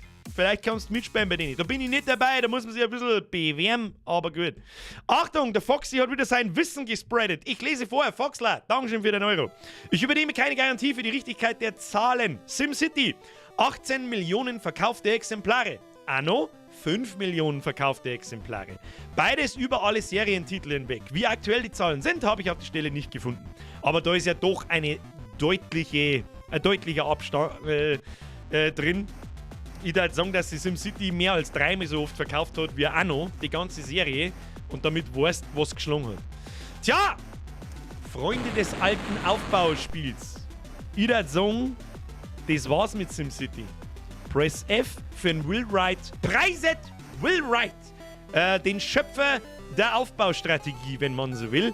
Für das, dass das von 1989 ist, ich kann mir sehr gut nur vorstellen, dass man da damals damit sehr, sehr, sehr viel Spaß gehabt hat. Sehr lang. War sehr einfach gestrickt, ist auch klar. Aber man hat schon gesehen, ja, ein paar kleine Griffel da, und dann ist der ganze Stock gleich beim Teufel. Tu dich nicht runter. für seiner Zeit meilenweit voraus. So viel dazu. So, jetzt pass auf. Jetzt nehmen wir den Caster weg, das machen wir jetzt zu. Das geht dann raus. Und dann da ich vorschlagen. Jetzt machen wir die Musik ein bisschen leise. So, schaut gut aus. Der Bazi schreibt, servus, sorry, ich bin ein bisschen spät dran. Hab noch APR lernen müssen. Was ist ein APR? Ein April. Der Karl-Heinz Kaber schreibt, die alten Siedler waren auch gut. Das ist absolut richtig und die alten Siedler, auf alle Fälle Siedler 1, 2 und 3, ist auf alle Fälle einen Retro-Stream wert. Ist eh klar. Löwensepp, mir fällt gerade steht ein Praise the Sun. Preiset Hund. Danke für deinen Euro. Leute, ich hoffe, ich habe keinen übersehen. Dankeschön. Ja, ich glaube, ich habe keinen übersehen. So. Der Gronti schreibt, das Geile ist ja, dass die Lautsprecher von dem Monitor besser sind als manches Zeug, was du heute kaufen kannst. Von deinem alten Monitor? Naja. Lernen wir uns einmal nicht zu weit aus dem Fenster. So. Jetzt habe ich was mit dabei. Und zwar noch ein Spiel aus der Sim-Serie. Oh, es ist schon wieder 10 nach 9? Was? Wann ist denn bitte 10 nach 9 geworden? Möchtest du mich verarschen? Oh Mann, jetzt müssen wir... Oh. Die nächsten 2, bei denen müssen wir uns ein wenig umtun. Kruzifix, jetzt haben wir eine Stunde mit SimCity verschissen. Die anderen 2 Spiele sind noch besser. Bloß bin ich mir beim nächsten nicht 100%ig sicher, ob das ist nicht ganz so bekannt wie SimCity. Ich glaube nicht ansatzweise. Aber in meiner Kindheit, vor allem beim Kumpel, der hat es auf einem PC gehabt, also den seine Eltern haben einen PC gehabt, oder was auch immer das war.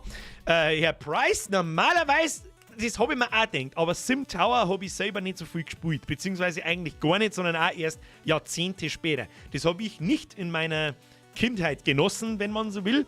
Ich habe ein anderes Sim-Spiel in der Kindheit genossen. Wer das Thumbnail von heute auf YouTube ein bisschen studiert hat, der hat da so kleine krabbelnde Viecher umeinander graben sehen. Und darum habe ich Folgendes ausgepackt. Man stelle sich, ich muss da mal so ein Soundboard einrichten, ja, mit Disketten-Ding und so. Achtung!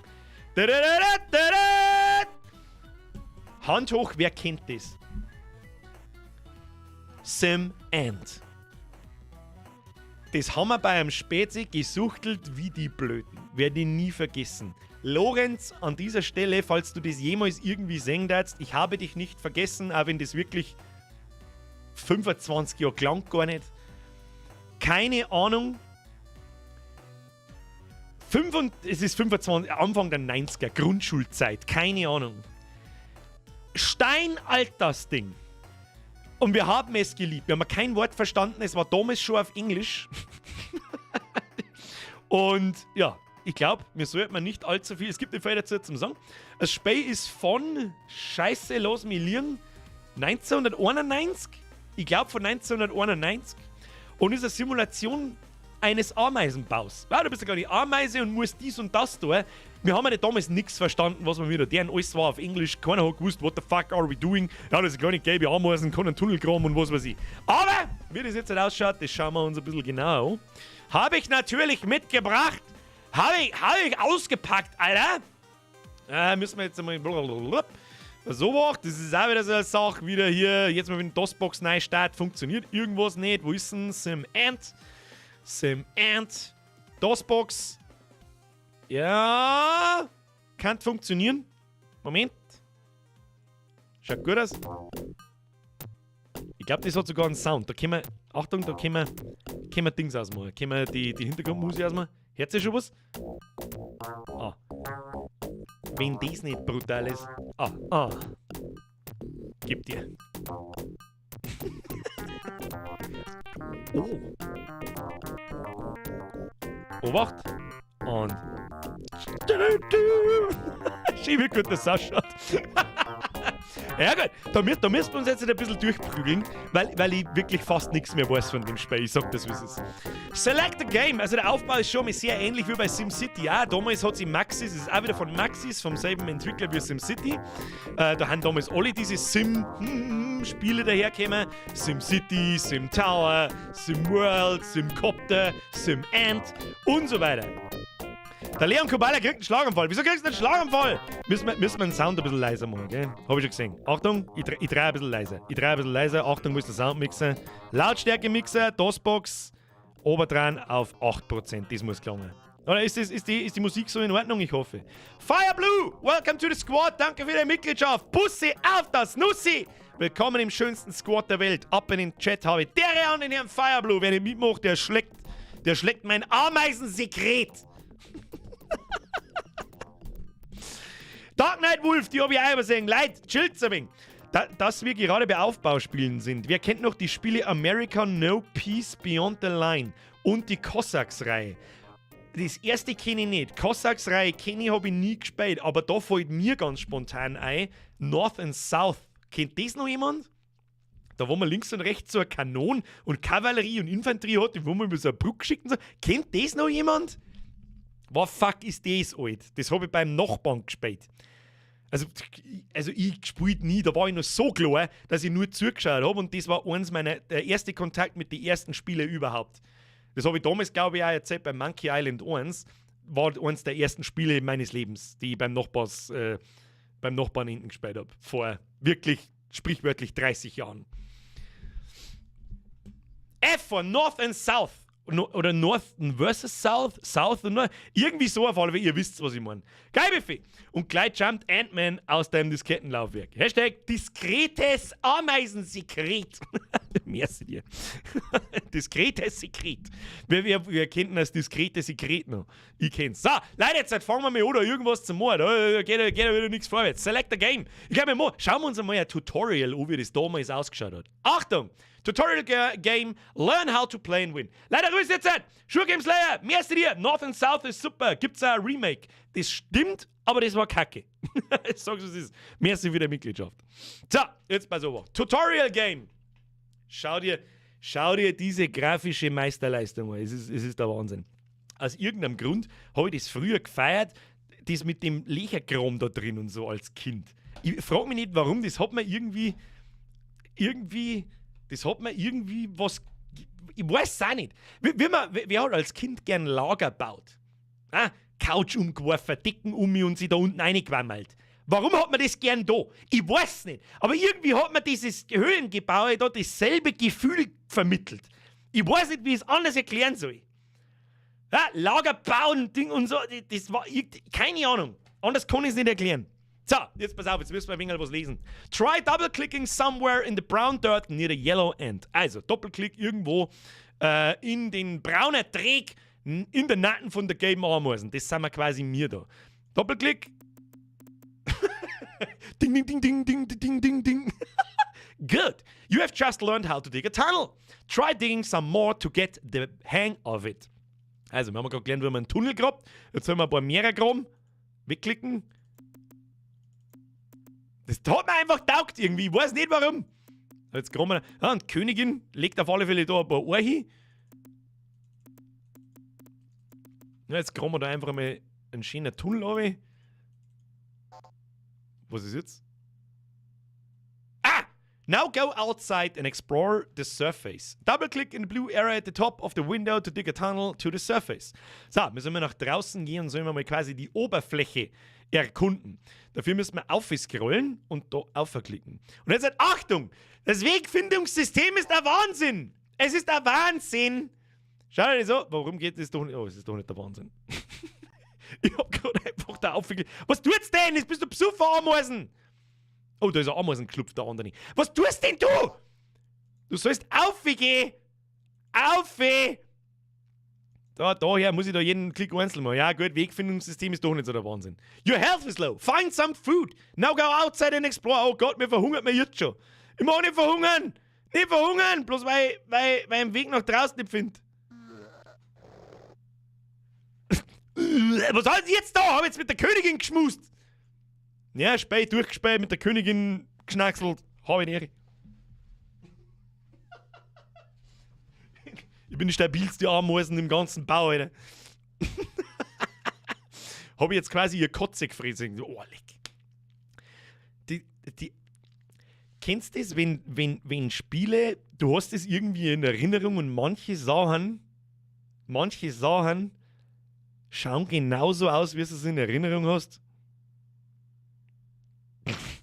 Absolut geil. So, jetzt habe ich natürlich nicht gelesen, was wir tun müssen, aber ich glaube, to move the surface, just click on the ground and you will move there. Try it. Das kriegen wir hin. Gehen wir rauf. Nice one. Okay? Da graben wir umeinander. Wo ist denn eigentlich die Musik hingekommen? Ich hätte gerne wieder Musik, dann drücken wir in YouTube auf Play. So. Und jetzt that's right. Now click on your end to recenter it in the window. Okay. Okay, ist gecentert. Good. Now here's another way to scroll the screen. Move the mouse cursor to the far edge of the screen, in the direction you wish to scroll. If you're not using a mouse, hold down the Control key and then use the arrow keys. Also Control und Arrow keys. Ah, das geht aber wegen zack. Da war die Maschine damals einfach noch nicht so weit. Aber es liegt da umeinander. Radioaktiver Müll. Radioameisen. Now it's about time to find some food for your colony. Under the window menu, select Map. Map! Window, stopp, müssen wir das wegklicken. Window. Map. Hashtag Map! Oh, das ist Tiberium. Herr Schimmer, auf das hätte ich auch kommen können. Schaut wirklich aus wie Tiberium.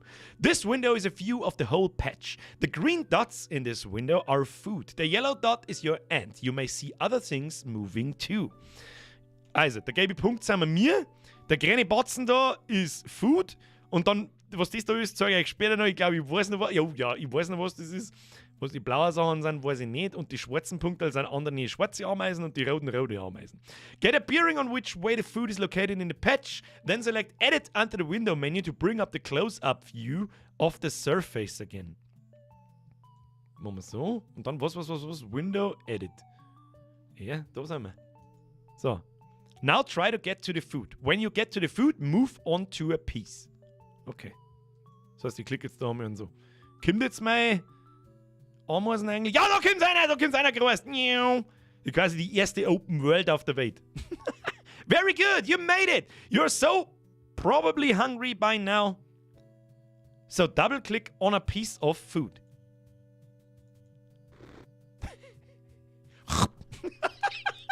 Was ist das für Essen? Einfach irgendwelche kleinen Beutel, keine Ahnung. That tasted good, didn't it? Now you feel like a new ant. Das hat lecker geschmeckt. Jetzt fühlst du dich wie eine neue Ameise. Okay. Und jetzt kann ich das nochmal mal. Now it's time to bring a piece of the food back to your colony. Double click on another piece to pick it up. Okay, wir sollen uns aufklauen mit einem Doppelklick. Das ist also quasi unsere Aufgabe. Und jetzt müssen wir heimgehen. Okay. Die Balken ganz links sind unsere Lebensanzeige und wenn der Balken unter den schwarzen Strich da fällt, dann essen wir das Ding und vorher glauben wir es auf. Und jetzt müssen wir das in unsere Kolonie zurückbringen. Die finde ich doch nie wieder. Wo ist denn Window? Map. Map auf, dann ist das da unser Ameisen-Ding. Now try to get back into your nest. It should be somewhere to the left of your current position. Ja, das ganz blöd bin ich auch nicht. Bin blöd, aber nicht komplett blöd. So, jetzt klicken wir da her und dann hoffe ich, dass unser Ameischen... Ja, der gelbe Punkt, der bewegt sich. Best Open World, Alter. Ja, haben wir gleich da. Machen wir die Map wieder zu. Und jetzt legen wir das im Bau ab. Da schau hin. Good, you made it. Now double click in the tunnel to drop the food. So, das legen wir jetzt da rein. Ja. Hingeklickt! Oh, leck, was hat denn der da hingeklickt? Okay, now let's go back to the surface and try a few more things. Okay, wieder aufhören die Oberfläche. Wir haben ja mittlerweile schon ein paar schwarze Ameisen, siehst du das? So, was können wir Neues machen? Look for a small rock on the surface that looks like this. Then double click on it to pick it up. Das kriegen wir hin. Okay, wir können Storndal umeinander drum. Das ist voll geil. Good, now double click somewhere to move there and drop the rock. Dann bauen wir unsere Mauer. Keiner hat die Absicht, eine Mauer zu bauen. That's right. You can move these pebbles to build crude walls and barriers for colony defense. Schau mal hier, wie viele schwarze Ameisen das wir sind. 5000. Now click and hold on your end. Then select Recruit 10 from the pop-up menu that appears. Also, jetzt mal, pass auf. Auf unser Ameisen klicken, Recruit 10. To battle! Good, you have just recruited a few black ants to follow your ant. Das heißt quasi, jetzt verfolgen mich andere schwarze Ameisen, wo ich hingehe, oder wie? Tatsache schon hin. Move around on the surface and notice how the recruited ants will follow you. Ja, kann ich denen ja Befehle geben? So, klappt mir die Steine auf? Nicht wirklich, oder? Doch. Da unten ist ein Raupen! Die Raupe raubt! Sehen wir mal das Ding da. Now tap the Zero key and move your ant back and forth over a area. Zero key? Jetzt lege ich erstmal den Stor ab. Lass mir den Stor erst ablegen. So, Zero. Und dann... da wird schon wieder geschmust! That's it. You're dropping an alarm scent. Was heißt das Scent? Heißt Scent? Discreet Scent? Quasi diskretes Sekret? Heißt Scent Sekret? Ich hab keine Ahnung. That makes your ants defend an area. Okay, das ist quasi ein Sekret wahrscheinlich. Duft. Ich bin für Sekret. Scent ist Duft. Ich bin für Sekret. Scent heißt aber jetzt Sekret. Ein Duft. Next, you will learn how to use the exchange command to control a different ant. So, die kann andere... Ja, das müssen wir defenden. Bringt's die Raupen um. Click and hold your ant and select exchange from the pop-up menu, then click on a nearby black ant. Okay. Achtung, release exchange. Und dann... Ich glaube, das sind auch unterschiedliche Typen von Ameisen. Wir haben einmal so mit so einem kleinen Kopf. So eine bin ich jetzt, glaube ich, gerade. Das sind Arbeiterameisen und alle mit so einem großen Kopf sind Soldaten. Glaube ich. Jetzt klickt man sehen, ja, jetzt bin ich so ein Soldatentyp. Good. The ant you've selected is now your ant. You can control any black ant with this command. Okay. Jetzt weiß ich ganz geil, wenn man die scheiß verdammte Raupen da... Now go back to the map window. Select map from the window menu. Okay. Map! Deine Ex ist schon so ein... Was? Deine Achse ist schon so ein Sekret. Was? Liebe Oxford-Kollegen, Cent heißt jetzt Sekret. Ja, das wollte ich hören. Heppenbauer, genau so schaut's aus. Sekret wäre Secret. Please stop pouring your secret. Bitte stopp. Was ist jetzt passiert? Was ist passiert? Ich weiß nicht, was passiert ist. Ich weiß nicht, was ich tun muss. Was ist der Plan? Ich kenne mich nicht aus. Nur mit Zoomer. Ah, wo bin ich? Wo bin ich? Ich hab's nicht gelesen. Herr Pfanzelt! Puh! Herr Pfanzelt, lang nicht mehr gesehen. An die 15 Euro gleich wieder erkannt. Mich wundert, dass der Spruch mit der Kur nicht gekommen ist. Ich spare mir jetzt mein 15 Euro ist zu viel. Herr Pfanzelt, WB und Merci. Bussi aufs Nussi und Puh! Now let's see where you are in the world of Sim Ant. Click on the yard. Was für Yard? Ich käme nicht mehr aus. Window, Edit Map, Behavior, Key, History, Wo? Map, Yard. Das ist das Allergeilste. Du bist da quasi irgendwo in einem Garten von irgendeinem so einem Hausding. The flashing area on the right side of the yard is where your current colony is located. Das müsste da irgendwo sein. Da fängt da alles voll aus das Ruckeln. No? Wir haben ja quasi auf dem kleinen Ding da. Zack.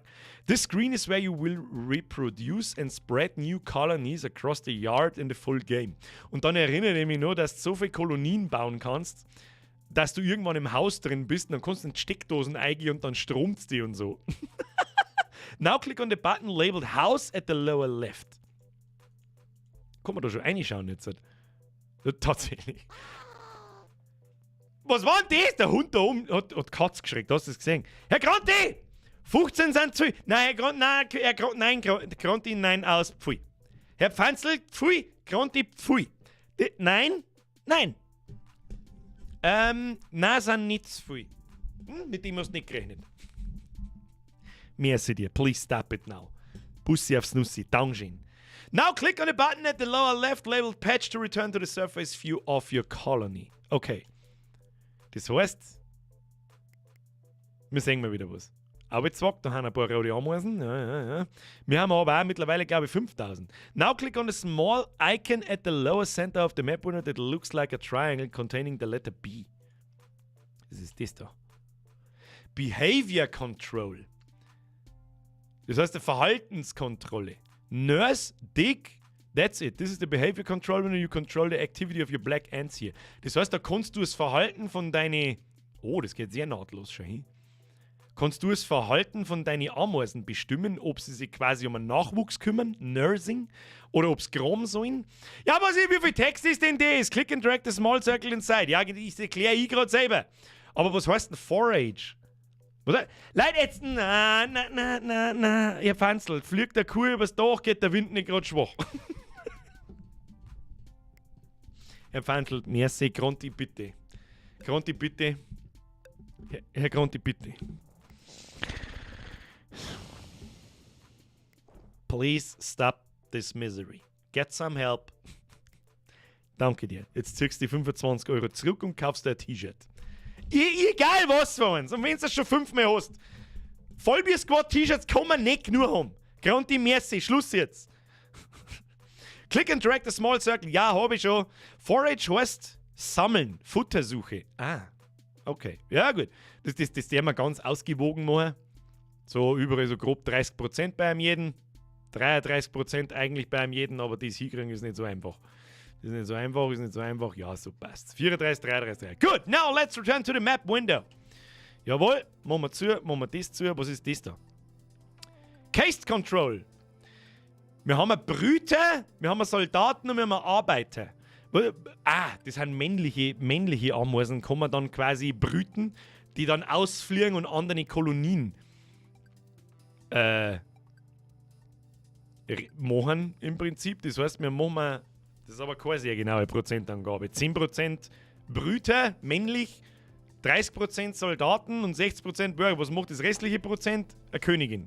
Ich weiß nicht. Machen wir wieder zu. Ja, ich glaube, damit haben wir now click and hold the icon, Fragezeichen, release the button, bla. Fragezeichen. Ah, da wird alles schön erklärt, was das alles ist. Gibt es sowas in die heutigen Spiele noch? Ich darf nicht sagen. Ich weiß nicht. Leute, war das nicht ein indirekter Hashtag Spendenaufruf?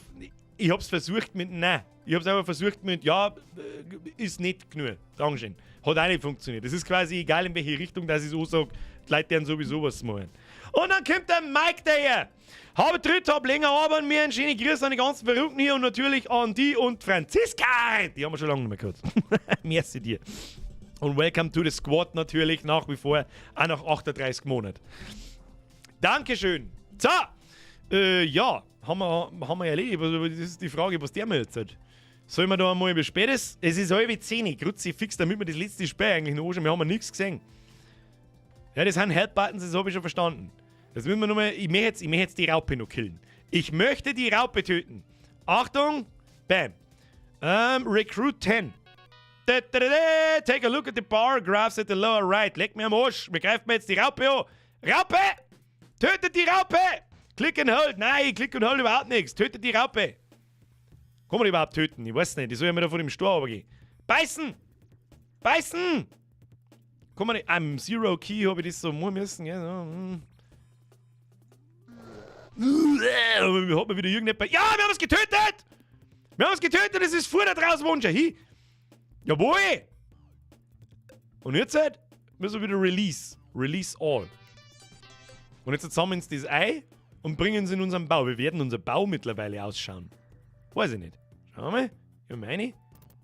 Oh ja. Ja. Oh, da haben wir schon ein paar Männer. Ja, jetzt lass mich in Ruhe mit deinem Tutorial-Scheiß. Ich bin Pro-Gamer, ich brauche kein Tutorial. Legen die das auch irgendwann einmal ab? Ja, tatsächlich. Wo ist die anderen Raupen? Da war doch gerade nur ein Raupen. Ich hab's doch genau gesehen. Wir müssen wieder, Achtung. Recruit 10. Recruit 10. Und dann gehen wir da her und drücken wir auf Nuller. Und gehen wir da ein Stückchen. Verteidigt das Gebiet! Verteidigt das Gebiet! Jawohl! Mehr Futter, mehr gut. So, das tragen wir heim. Ich weiß zwar nicht für was, aber wir tragen es einmal heim. Jetzt hat er es einfach da hingelegt. Das ist nicht da hinlegen, das ist da reintragen. Schönes Futterkammerl. Schaut gut aus. Was wir jetzt noch tun? Jetzt starten wir noch schnell einen Überfall auf die rote Kolonie. Was sagst du wieder dazu? Ich würde schon sagen. Schauen wir mal, was passiert. Recruit 10. Recruit 10. Recruit 10. Und jetzt halt Map. Jetzt schlägert man mal noch schnell mit den Roten. Auf geht's. Ab dafür. Wenn wir kurz warten. Oh, da haben schon ein paar gestorben schon. Haben schon ein paar gestorben, wo haben wir die Map. Wir haben auch irgendwo, es gibt auch Spinnen, glaube ich, wenn mich nicht alles täuscht. Gronti, gelegt da sind es auch schon 13 Monate. Hashtag Commodore, Hashtag Zimpft, Hashtag Retro. Gronti, von ganzem Herzen danke.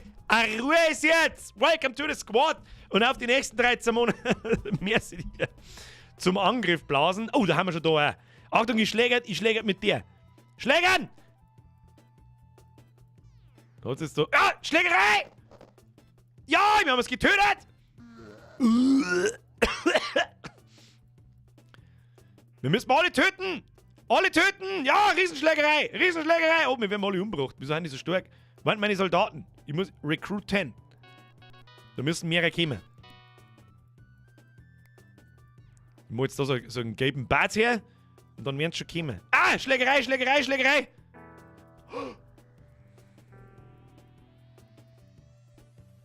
The enemy ant has attacked you.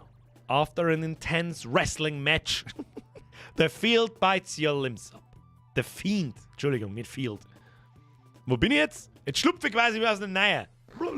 Bin schon wieder da. Oh. You have been reborn. Schön sind wir. Zauberhaft schön. Fuchsnug! Wir brauchen mal Epsi mit Retro auf einem Shirt. Alle, die wo dafür sind, eins im Chat. Herr Fuchsenlug! Das werden wir ausprobieren. Interesse an Retro-Merch. Ab in den Chat mit einem Einser. Dankeschön. Los geht's! Oh, das Scheiße. Richtig, richtig. Tipp-Counter! Bam! 71. Wer hat das geschrieben im Tipp-Counter? Der Xander. Guter Mann, gut aufpasst. Ja, Kinder, das ist im Grunde Sim Ant. Keine Ahnung, ich habe das so gut in Erinnerung irgendwie. Ist vielleicht gar nicht so gut. Guck mal, Alter, wie viele Einser kommen denn da? Seid ihr besoffen? Wir sollten nicht da einen Reden. Da muss ich. Was machen wir denn da für ein Retro-Merch? Ich weiß auch nicht, brauchen wir nur für Ostern. Brauchen wir den nur für Ostern? Was sagt ihr? Zumindest einmal mit dem Logo von Retro-Reise und ein paar pixelige Teifen dazu. Ja, heute brauchen wir kein Retro-Merch mehr. Das kriege ich ja heute nicht mehr hin. Wie soll ich das machen? Bis zum nächsten Montag halt dann. Ah, und dann ist auch Ostern. Dann habt ihr gleich ein sauberes Geschenk. Wie viele Einser sind denn da? Weiß ich nicht, das muss das beliebteste T-Shirt sein seit Ewigkeiten. Was ist da los? Ja, gut, lass mir was einfallen. Achtung, ich schreib's mir in den Kalender ein, Kinder. Ich schreib's mir in den Kalender ein. Eiskalt, da der wir gar nicht lange aneinander. Lass mir was einfallen. Das Logo auf alle Fälle und ein paar so Pixel-Dinger. Wir haben ja noch nicht recht viel. Ja, da gehört der Duke drauf und so weiter und so fort. Den muss ich aber dann komplett selber zeichnen. Das ist ein bisschen schwierig. Und dann habe ich sofort in diese Zeit einfach davon. Ja, wir haben, glaube ich, fast am Ende unserer Reise. Das ist jetzt fast ein bisschen schade, dass ich fürs letzte Spiel bloß noch 25 Minuten, grob eine halbe Stunde zur Verfügung habe. Aber Press F for Sim Ant. Ja? Damals waren wir noch, wie soll ich sagen, ich darf das jetzt beteiligen. Ich darf das bezeichnen als, da waren wir noch experimentierfreudig. Ja? Es ist halt unvorstellbar, dass du einen Ameisensimulator außerhaust. Aber damals war es auch nicht.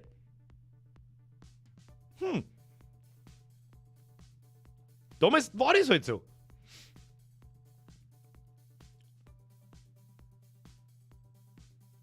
Hab ich gute Erinnerungen drüber. Ich sag's euch, was ist.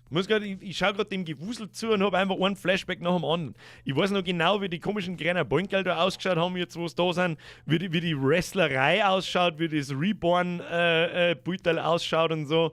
Keine Ahnung. Irgendwie schöner Flashback. Muss ich kurz auch für mich selber genießen. Terra Place, merci für deine Mitgliedschaft. Grüße aus England. Bussi aufs Nussi. Grüße an die Engländer und an Press F für den Terra Place, für das furchtbare Essen, das es in England geben muss. Habe ich gehört. Ich habe noch nie was in England gegessen, aber auch vom Hören sagen. Michael, merci für dein Drilling. Bussi aufs Nussi. Leute, jetzt ein Herz mit der Donaterei auf. Schönes Wuselspiel. Press F für Cement. Weiß auch nicht. Habe ich sehr schöne Erinnerungen drauf. Muss ich genießen. Sehr schöne Sache. Aber das ist nicht das letzte Spiel für heute. Das sagt ich, aber mit Cement ist jetzt Schluss. Cement gibt einfach nicht mehr her. So, was ist? Zack. Das Kettensound. Wir haben noch eins. Kinder, wir haben noch eins. Muss ich kurz lurren. Was haben wir da? Lünzep! Was ist eigentlich das Geburtsspiel von dem Souls-Genre?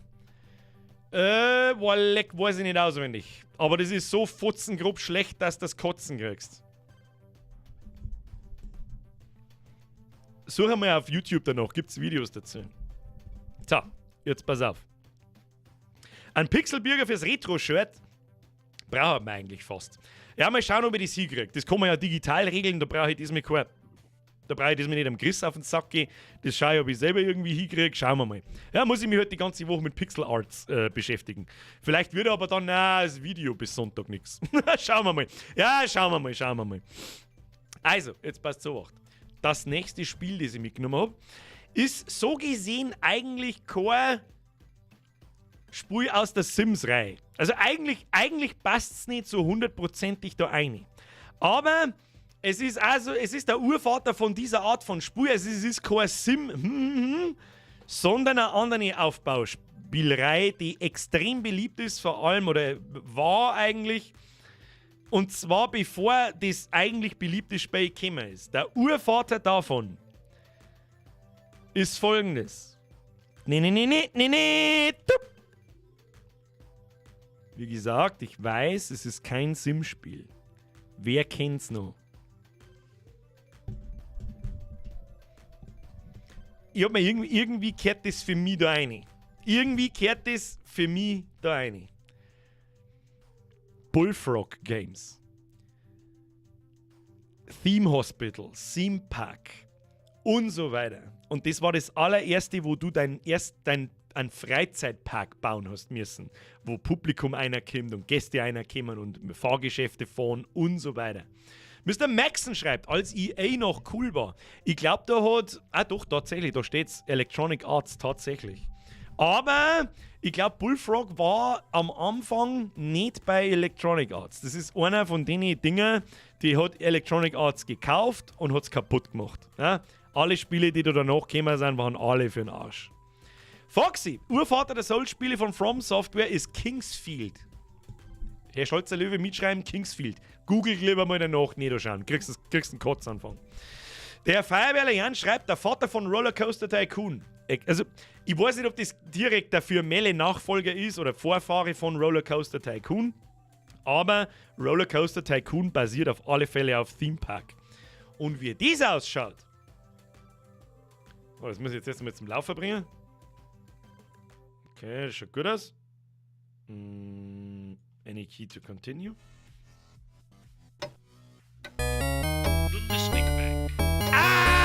Wie laut ist das? Noch mit zumal. Achtung, da tun wir jetzt das Cover weg. Dann tun wir das Ketteneiling. Und dann starten wir das Ding. Und dann schaut das folgendermaßen aus. Zack.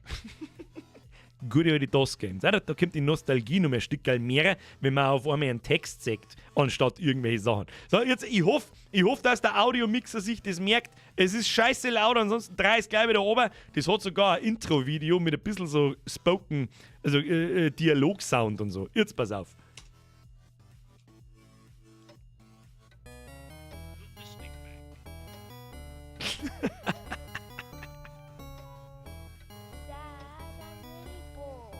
Dad, I'm really bored. Erste 3D-animierte Intros, Alter. Es ist so flashy. Please don't be afraid. I'm the advisor, and I'm here to take you to a magical land. You first, lad. Friends can come too. Friends can come too. Und jetzt zaubert er alle in seinen Freizeitpark, oder was? Herr Sebastian Klein, Zeitreise, Junge! Aber sowas von.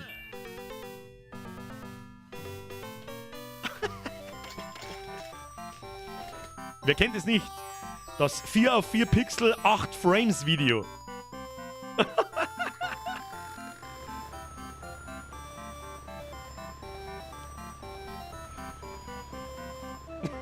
Ey, wie lang ist denn das Video? Auf wie viele Disketten waren das Video? Auf alle!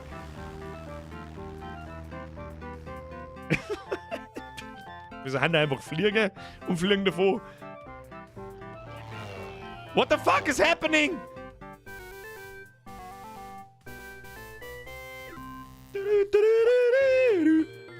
Oh, leck, diese Animationsqualität ist Wahnsinn. Was ist das jetzt? Ach, das ist so ein Fahrgeschäft.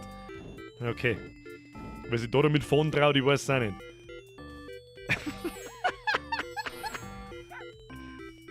Hauptsache der Hund. Wow. Burgerbude! Wie lang ist denn das Video?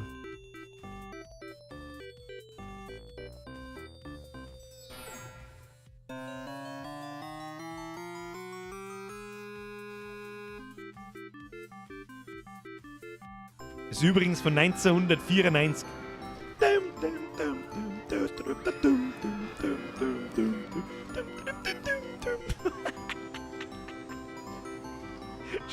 Wie lang ist das Video? Es soll endlich aufhören! Ich merke ein Video schauen, wir müssen wenigstens noch eine Viertelstunde lang in den Park umeinander metzgern.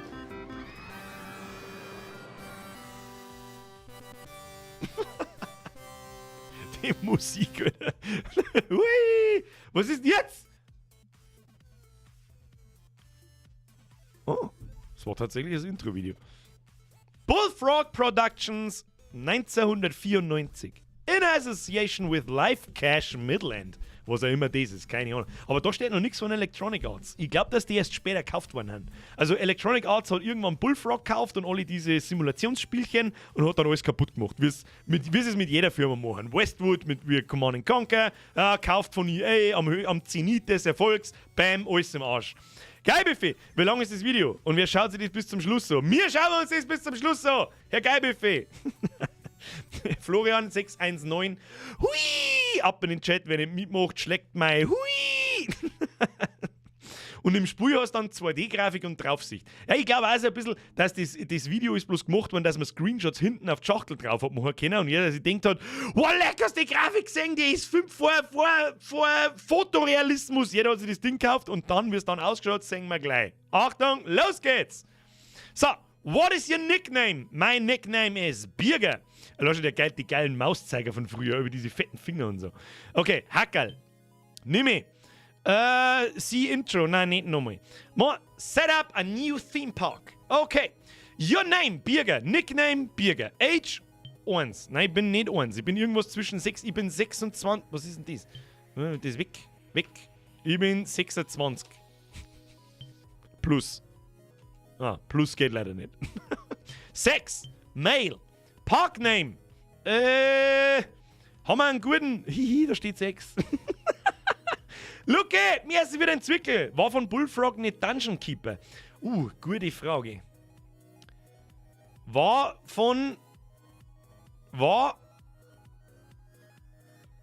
Dungeon Keeper von Bullfrog? Ich weiß es nicht mehr. Ich sag das, was es ist. Aber die Leute schreiben ja. Der Vollbierpack, was denn da sonst, Alter? Vollbierpack. Sim-Level. Full. Park Visitors, happy. Machen wir alles auf easy, easy, easy. Sehr schön. Und ja, was ist jetzt, wenn das Behinderte? Gibt nur weiblich und männlich. Und was ist mit den Diversen? Was ist, wenn ich mich als Cannabis-Hacks oute und identifiziere? Fick dich, Game, bin raus. Okay, bye. Natürlich nicht. Ja, da haben wir noch andere Probleme gehabt. Heute haben wir andere Probleme wie diese Scheiße. Ja, aber gut. Brauchen auch irgendwas, was das damit Luft ein wenig schäbert. Weißt du, was es ist? Da, gut, weiter geht's. Okay. So, dann, now, select a country to set up your theme park. Birger Balance. Wir haben 20.000, 200.000 Dollar. Was ist Dollars? Iceland kostet 2 Millionen. East USA 9 Millionen. Dann müssen wir in den United Kingdom, müssen wir in England anfangen. Kostet nichts. Okay.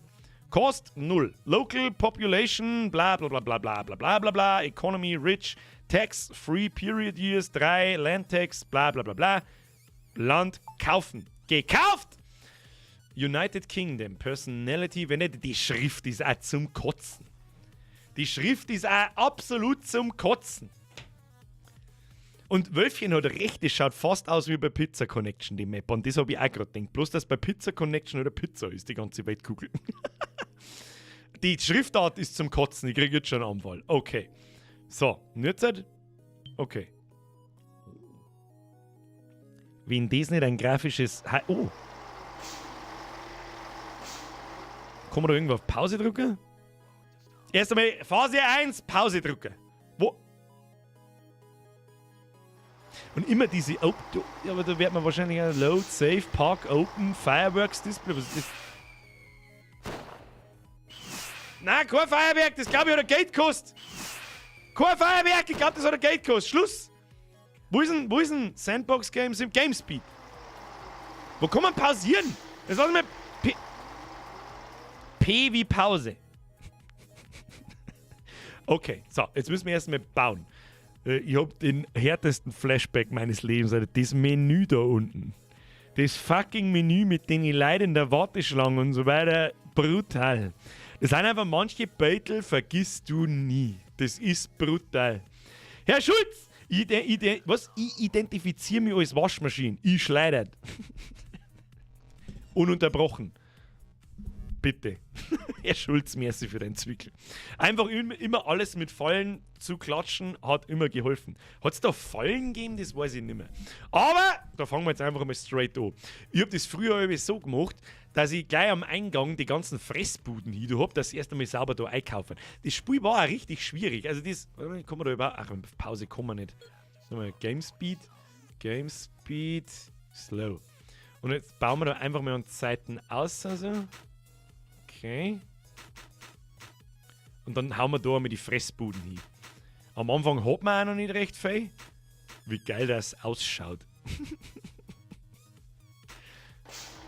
Und dann bauen wir da so auf. So, jetzt Fressbuden. Achtung, Fressbuden haben da. Dann haben wir da, oh hoppala. Was haben wir da? Why don't you stir up your park with coffee shops that come cheap and chic and do the trick? Okay, das ist ja quasi was zum Trinken. Ja gut. Nehmen, stellen wir direkt daher. Wie geil das ausschaut. Mit so viel Liebe gemacht, diese geile Pixelgrafik. Mit so viel Liebe. Na, dann bauen wir gleich noch den nächsten. Wie viel Geld haben wir denn überhaupt? 194.000. Ah! Da rutscht der gleich davon. So, dann haben wir noch Eis oder Softeis. Den haben wir daneben hier. Was ist das da? Was ist ein Ballonladen? Ballonladen, der ist gut. Ballonladen, den nehmen wir. Was haben wir da? Duckshot. Quack, quack. Shot it out with the sinister ducks. Not exactly a rollercoaster ride, but cheap. Ja gut, stellen wir auch daneben. So, das ist mir alles, was wir haben. Okay. Und Fahrgeschäfte, wo haben wir sie nicht? Wo kommen wir jetzt da eine Straße bauen? Die bauen wir direkt dahinter. Machen wir so.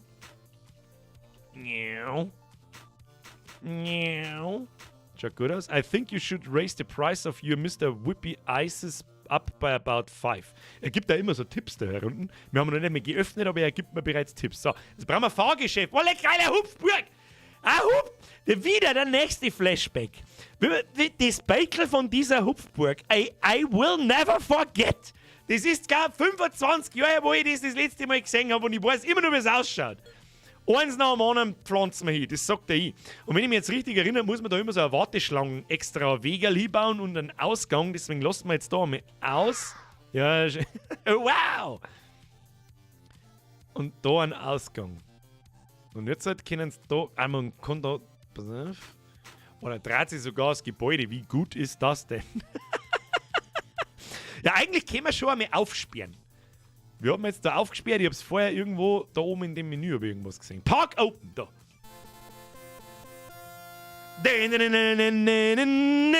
Oh, der Bus kommt. Da kommen die ersten Gäste! Wollen die sind voll viel. Wollen die sind unendlich viel. Was denkst du? Okay, ab in den Ballonladen, dann haben die tatsächlich einen Ballon in der Hand. Sie machen ein bisschen Duckshot. Ja, die Kassen klingeln. Die Kassen klingeln wie die Sau. Was denkst du da? Haben die da jetzt dann auch wirklich ein Eis in der Hand? Nein, leider nicht. Und im Kaffee haben sie da. Also das ist auch geil gemacht. Ich finde auf alle Fälle schon mal lustig, dass die dann so einen Ballon haben, wenn sie im Ballonladen waren. Ah, der Wuselfaktor ist sofort da. Wie schaut es in der Hupfburg aus?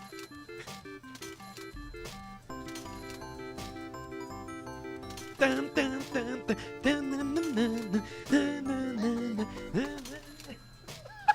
ist aber eine kurze Fahrt. Überall liegt schon Müll umeinander. Hey, langsam. Ich komm nicht klar. Ich geht nicht so schnell. Ja, halt dein Maul. Mach mich leise. Mach das leise. Ja, kriegst du einen Vogel. Krieg ich da wirklich bei jedem Mal abrechnen, krieg ich den komischen Sound. Überall liegt Müll umeinander. Da brauchen wir so einen Hausmeister oder so. Hire this entertainer to keep people happy and keep people dry in nasty weather. Was haben wir da? The handyman will keep the all-important toilets clean, tidy your park and make sure the grass is shot. Dann bauen wir auf, der tut zusammenkehren. Den stellen wir ein. Wen haben wir da? Das sind so Entertainer, ein Policeman. Der war mal so ein Entertainer. Was für ein Entertainer nennen wir? Schau, ich mag den geilen fetten Bären. Der passt zu mir nicht mehr. Fetter Bär, gleich am Eingang. Sagst du mir, habe ich dir jetzt zu den Leuten.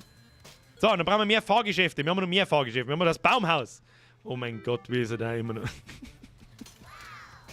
Da bauen wir genau das gleiche. Ausgang da und da. Und da bauen wir... Ah, was ist Balloon World? Was ist mit Balloon World? Was soll ich da? Lass mich. Was kommt das Baumhaus? Oh. Overall Charts 1995. Erster Bürger. Ich gebe mir selber die Medaille. Ich bin erster von 1. Nice. Damals hat es sowas wie Punkte gegeben. Heute interessiert es, ob es gehört ist. Wow, am Baumhaus stehen sie voll an. Warum stehen sie am Baumhaus so und haben eine Hufburg nicht? Verstehe ich nicht. Verstehe die Frage nicht. So, Tassenkaro. Oh, leck diese. Machen wir dasselbe Spielchen. Ja, selbes Spielchen. Ah, die Hupfburg ist hier! Oh nein! Hupfburg hier! Was tun wir da? Oder habe ich vorher, macht das der Handyman oder haben wir da einen anderen? Nein, da haben wir ein Ding. A mechanic will fix any ride that breaks down an important job. Ja, den stellen wir gerne wieder her. So, an die Arbeit, Mr. Baumann. Hey, hallo! Hey, die Hupfburg brennt, kann da mal irgendjemand... Weiß ich nicht, was tut denn der? Der frisst seine Brotzeit da. Da sitzt er da. Was haben wir da noch? Okay, Tree Stump Fence und ein paar Bam. Oh, ein Klo. Vielleicht sollte mir einer einmal ein Klo hinbauen. Ich bin schon dafür. Ah, mal da ein Klo. Bauen wir noch mal ein... Kann man da ein Klo hinbauen? Nein. Und da am Eingang bauen wir ein Klo hin. Was ist denn mit was haben die Leute für ein Problem? Ah, jetzt bauen... Oh, schau hin, wie schön, dass das animiert ist. Schau hin, wie schön, dass das animiert ist. Baut er da so eine Mauer rundherum und dann hört man so Hammergeräusche. Es wuselt schon wie der Teufel. Es wuselt wie der Teufel.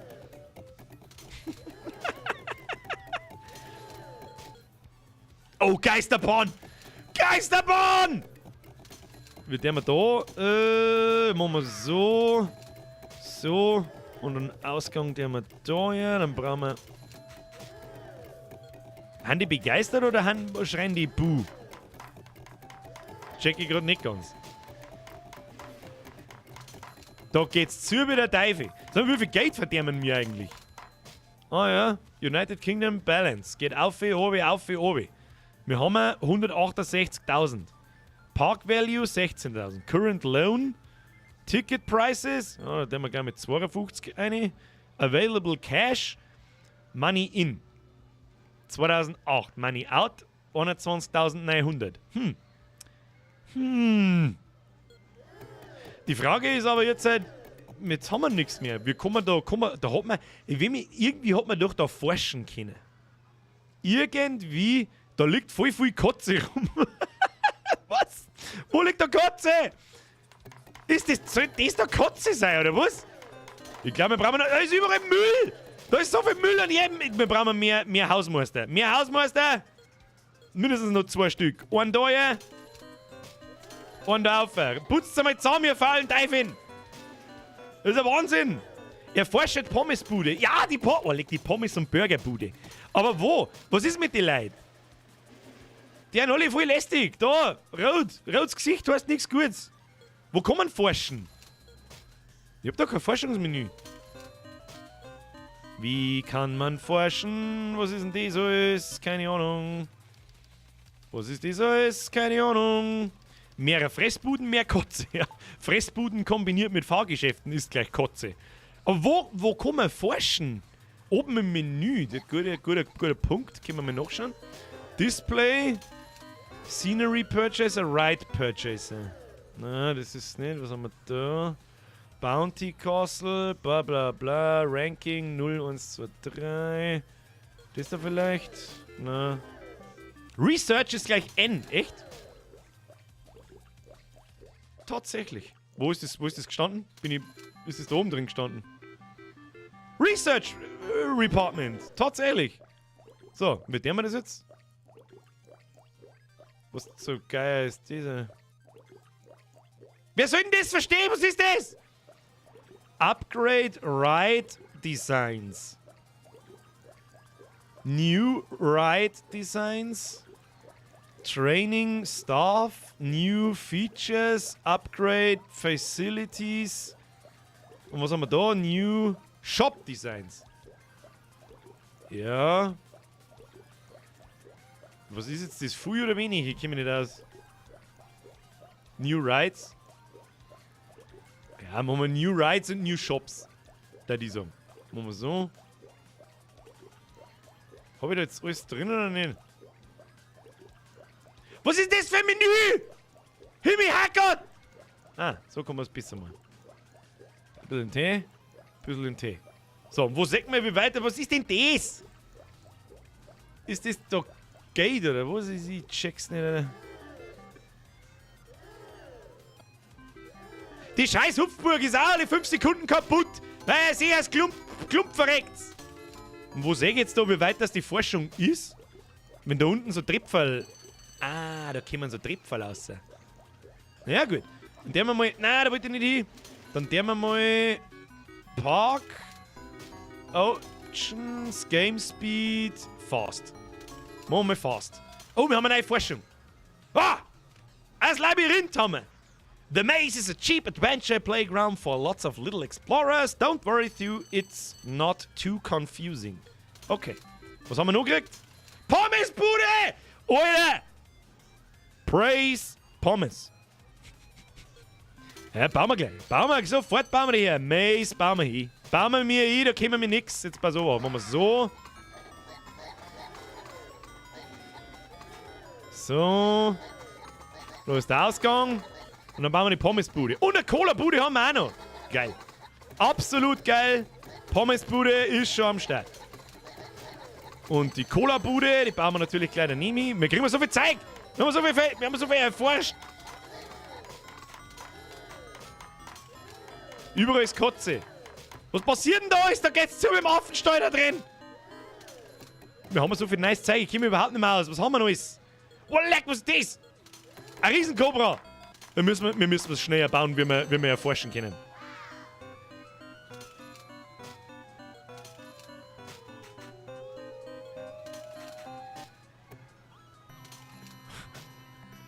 Schauen wir uns mal die so.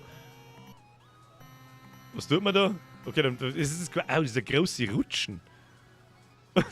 Geiler Scheiß. Haben wir wieder was Neues. Ah, das gefällt mir nicht, mit den komischen Flugzeugen. Nein, das gefällt mir nicht. Was haben wir noch? Okay, die Cobra-Rutsche haben wir schon. Ja, Poké-Cola haben wir auch schon. Was ist das? Novelty. Was passiert denn? Was passiert denn da? Was passiert denn da? Alle kotzen oder was tun denn die alle? Die sind alle disgusted. Unhappy, happy, keiner ist happy. Warum ist da keiner happy? Number of people im Park 95, Number of people on Bus 19. Was ist da los? Es eskaliert alles. Ah, jetzt regen's auch noch. Da müssen wir das Feuerwerk einschalten, das weiß ich noch. Das weiß ich noch, Feuerwerk. Nein, nicht Park schließen. Nicht Park schließen. Park open. Nein, was ist in den Park geschlossen? Wir fahren alle heim. Nein! Nicht heimfahren! Nicht heimfahren! Ah! Oh Gott, was passiert denn da? Ich komme nicht mehr aus. Was ist denn das? Ein Clown-Act. Wir kriegen so viel nice Zeit. Und Burgerbude. Die Burgerbude bauen wir noch. Die Burgerbude bauen wir mir noch. Und wenn es das letzte ist, was ich tue. Burgerbude. Burgerbude. Burgerbude. Give them the burgers. Give them all the good burgers. Alter, die Steuerung, es ist komplett eskaliert. Wir brauchen mehr Hausmeister, 1, 2, 3 und wir brauchen auf alle Fälle mehr so, wir brauchen mehr. Einfach von allem. Immer nur so ein Handyman dazu. Wer soll denn die Saugrippe entlassen? Werfen einfach alles am Boden hin. Was soll denn jetzt da machen?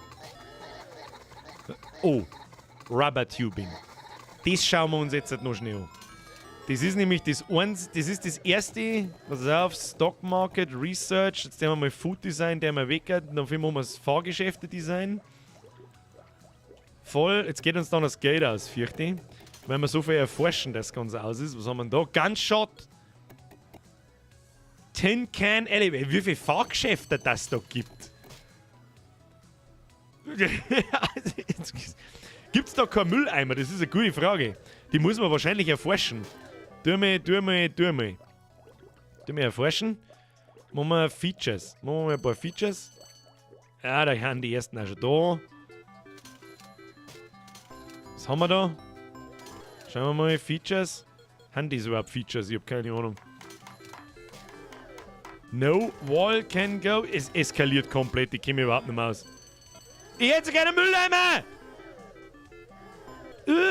Oh, Straßenlampen. Ja, die einen wichtigen. Mülleimer brauche ich! Ein Mülleimer.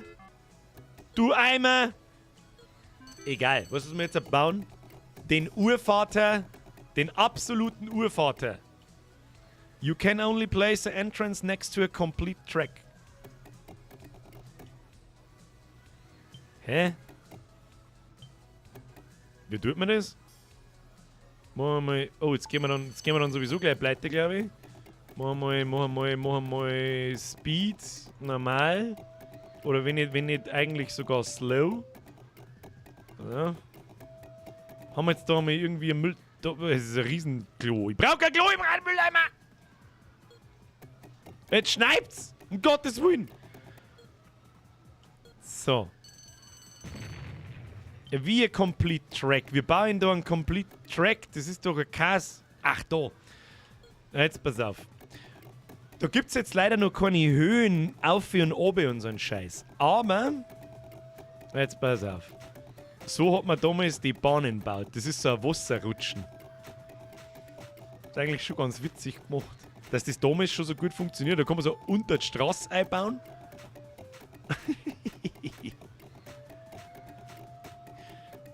So, schöne Rundfahrt. Sagt es, wie es ist. Und damit es schöner ist, stellen wir noch einen Baum ein. Zack. Und dann brauchen wir noch. Lass mich schauen. Wo ist denn das Ding? Oh, das können wir alles schon gar nicht mehr bauen. Warum können wir das nicht bauen? Wo ist jetzt das hin? Ah, wir haben kein Geld mehr! Ah, wir haben kein Geld mehr! Bank! Loan! Give me a loan! Ja, wir können noch bauen! Brauchen wir das Ding? Dann machen wir es so. You can only place the entrance next to a complete track. Hab ich doch!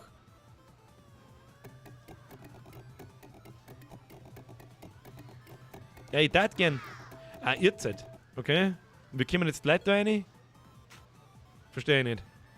Oh, da fährt schon eine! Wie es drin hockt.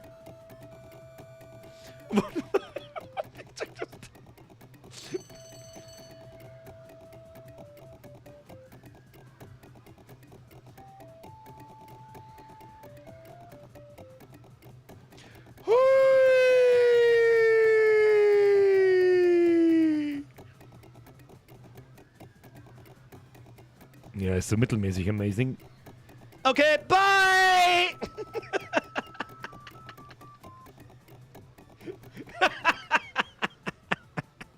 Sehr gut. Wenn du Kohle brauchst, Steuerung plus C. Was, das ist der Cheat für Geld, oder was? Nein, ich krieg aber nichts, wenn ich da Steuerung C drücke. Na, geht nicht. Steuerung C funktioniert nicht. C wie cheaten.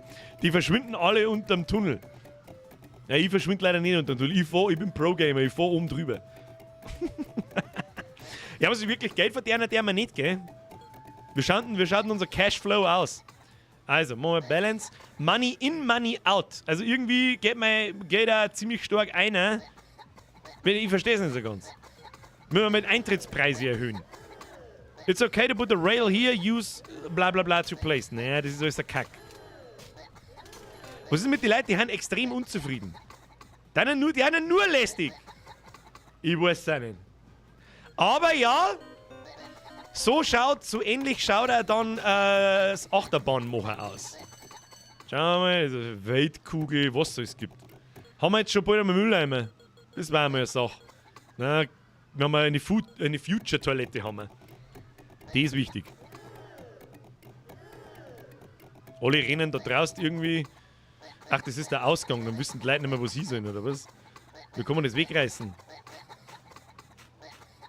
Machen wir so, die rennen jetzt da planlos in der Weggeschichte umeinander, oder was? Es ist wirklich.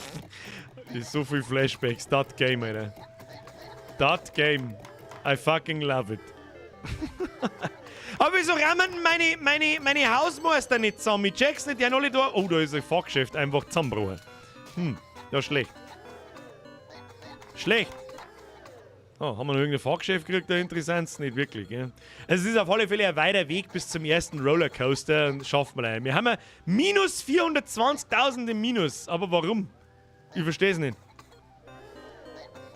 Ich verstehe es nicht. Ja, Space ist noch genauso schwer wie früher. Sechs schon. Ich sechs schon. Das ist einfach schwierig. Freunde der Sonne, I proudly present to you Theme Park, der Urvater von Rollercoaster Tycoon. In absoluter Pixelgrafik. Press F, da ist sagen.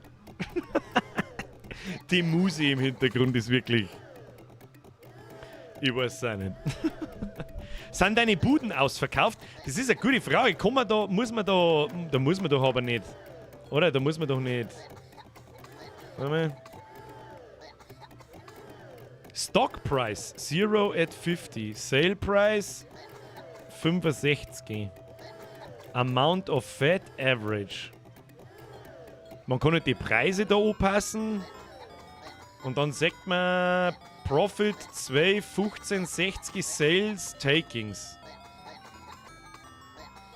Das wärst du alles fein säuberlich einstellen müssen, dass sie das rentiert. Ich meine, wir haben ja minus 9.000, nicht 400 irgendwas 1000. Ich weiß nicht, was da vorher ducken gestanden ist.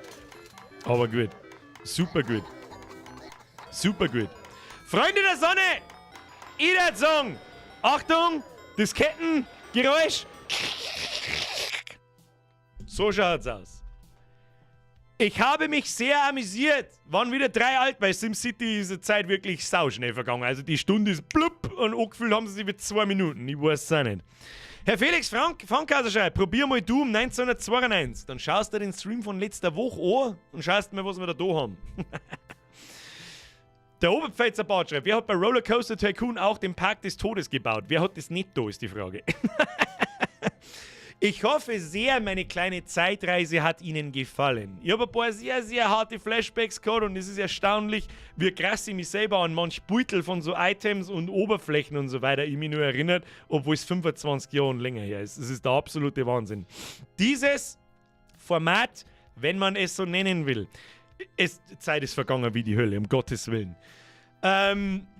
Werden wir noch öfter machen. Was wir nächste Woche am Montag tun, weiß ich noch nicht, ob es noch mehr eine Retro-Reise gibt oder ganz was anderes oder vielleicht spielen wir auch mal wieder was. Es kommen halt momentan einfach keine neuen Spiele, die irgendwie interessant sind. Ich sag das, was es ist. Maxi King, es kommt kein Spiel mehr. Du kannst dich gepflegt zurücklehnen und ins Bett gehen. Es freut mich sehr, wenn euch das Format gefällt. Ich habe genauso viel Spaß, wenn es euch taugt. Like nicht vergessen, die Twitch-Leute ab auf YouTube bei euch. Like da lassen.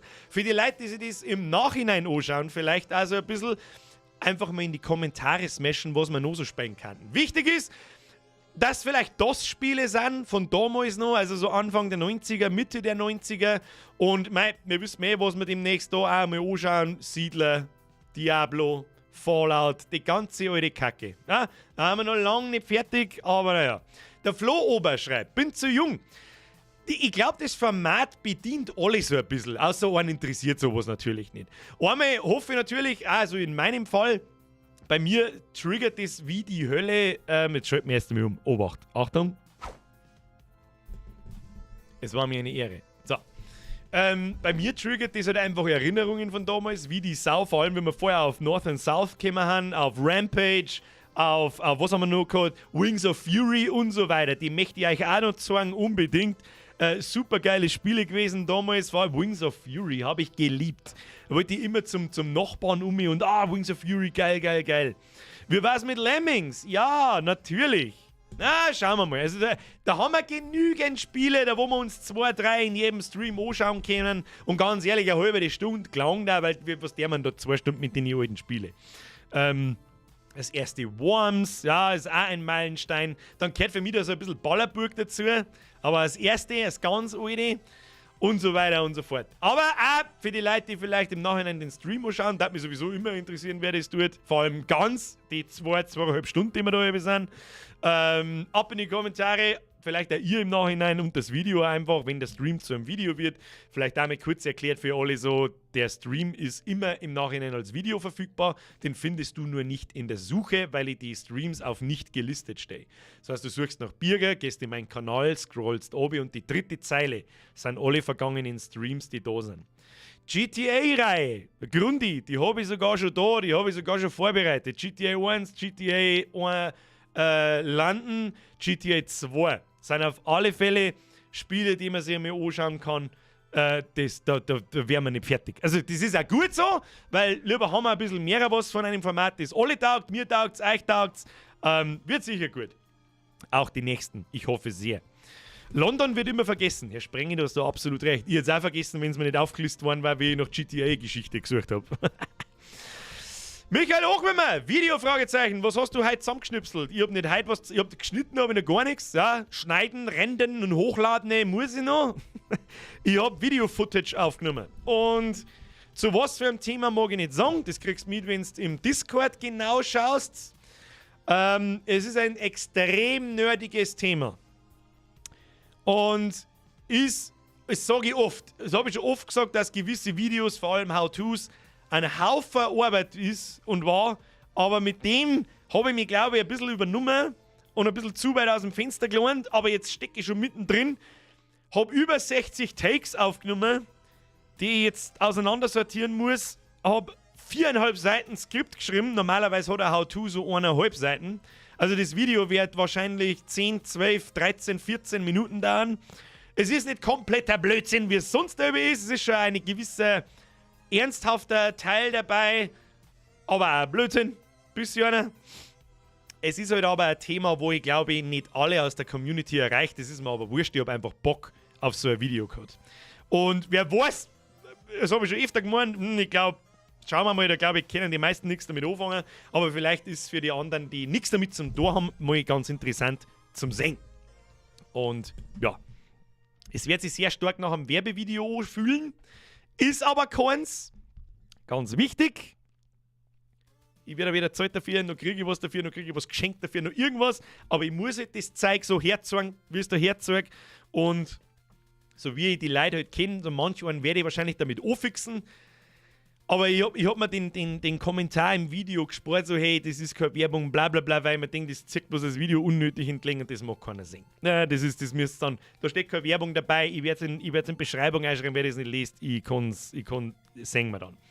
So, mehr mag ich schon nicht spoilern, auch, da habe ich auf alle Fälle einen Scheißhaufen zu tun noch die Woche. Dann, was haben wir noch? Dann werde ich mich bis nächsten Montag darum kümmern, falls nächsten Montag noch mehr eine Retro-Runde kommt. Vielleicht, ja, mit Rampage und so, da hätte ich jetzt schon wieder Bock drauf auf einmal. Wer weiß das schon. Dann werde ich mich auch mal vorher haben ja die Leute vollkommen ausgeflippt im Chat, so wie ich das gesehen habe, ihr möchtet so ein Retro-Shirt, dann sollt ihr es kriegen. Ah, hier, Birgers Retro-Reise, vielleicht mein Gesicht all in Pixel und so. Ja, mal schauen, ob ich das hinkriege. Ob ich da was Cooles zusammenkriege. Schauen wir mal. Hört sich auch als Gangs um Modellbaufiguren. Herr Andreas Achertz, keine Ahnung. Christian Sterzing schreibt, ach Quatsch, deine How-Tos sind immer Bombe, geiles Format. Herr Sterzing, das freut mich sehr. Mittlerweile glaube ich, brauche ich mir bei meinen How-Tos aber auch nicht mehr rechtfertigen, dass ich mal ein nicht bayerisches Thema behandle. Das haben wir mittlerweile so oft schon gemacht. Das ist übrigens, scheiße, jetzt muss ich liegen, How-To Nummer 48, glaube ich, oder 49. Das 50. kommt zum Jubiläum dann in fast einem Monat. Und da setzen wir im Übrigen auch dem Ganzen eine Krone auf. Ich mag euch, weißt du, was mir gerade nicht so passt? Ich mag euch nicht so mit meinem Merch nerven die ganze Zeit, weil in einem Monat zum Jubiläum ein kleines Special-Ding kommt.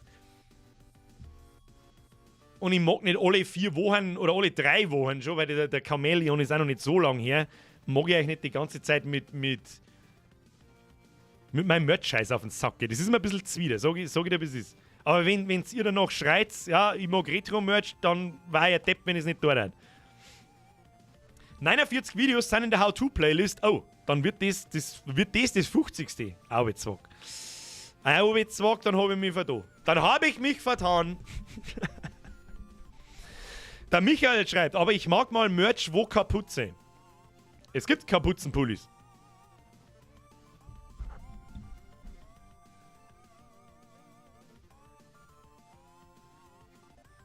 kapuzenlose meinte ich, also nur Pulli. Gibt's so nicht? Muss ich mal schauen. Normalerweise müsste es, von denen habe ich halt selber keinen. Ja? Die besitze ich selbst nicht, darum kenne ich die Qualität nicht. Aber ich muss mal schauen, ob ich sowas online stellen kann. Normal müsste es eigentlich sowas schon gehen. Irgendwann reißt es meinen Schrank, ja, Steffi? Der Foxler schreibt, Hoodies sind beste. Ganz ehrlich, ich bin auch sehr begeistert von den Hoodies von Spreadshirt, sonst darf ich es nicht so anpreisen. Ich sag das, was es ist. Und auch wenn das Motiv vom Chamäleon zensiert worden ist und ich da kurz einmal grantig war, so von wegen, ich gehe weg von Spreadshirt, leckt's mir am Arsch und so weiter, hätte ich nur ganz ungern da, weil da der Service einfach passt, die Qualität passt, der Druck passt in 99 von 100 Fälle und ja. Der Eddie Gordo schreibt, hast du noch Warhammer-Figuren? Ich habe sehr viele Skaven. Ich habe eine sehr große Warhammer Fantasy Vampir-Armee von damals noch, eine Neckrach- und Blutdrachen-Armee und mittlerweile ein paar einzelne What the fuck Sound, What the fuck Ton. Was war jetzt? Hallo? Hallo? Was war denn jetzt? Was geht mit Ton? Mike? Was ist? Was ist mit dem Ton? Was für Ton? Hallo? Ah! Was? Ton, Blechbüchse. Was ich meine, ich hab nix da.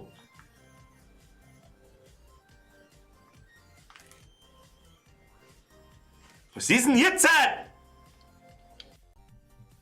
Test. Hallo?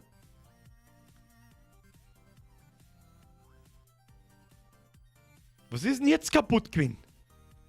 Was ist denn jetzt wieder gewesen? Ich hab nix da! Ihr habt's mir gesehen, ich bin einfach da gesessen. Was war denn jetzt wieder? Ich weiß es nicht. Herr Geibelfee, Birger, alter Senfkernl Zusler, ich grüß die, rede die grad eine saugeschmackige Dorade-Kredenz. Oh, Dorade ist geil. Gönn dir auch aus, grüß an Bürgerin. Werde ich more. Eine Dorade gönn ich mir erst wieder im Sommer, wenn es draußen zum Grillen wird, was ich eigentlich am Wochenende da wollte. Dann hat der liebe Herrgott aber gesagt, so, jetzt schneidet es erst einmal 10 cm.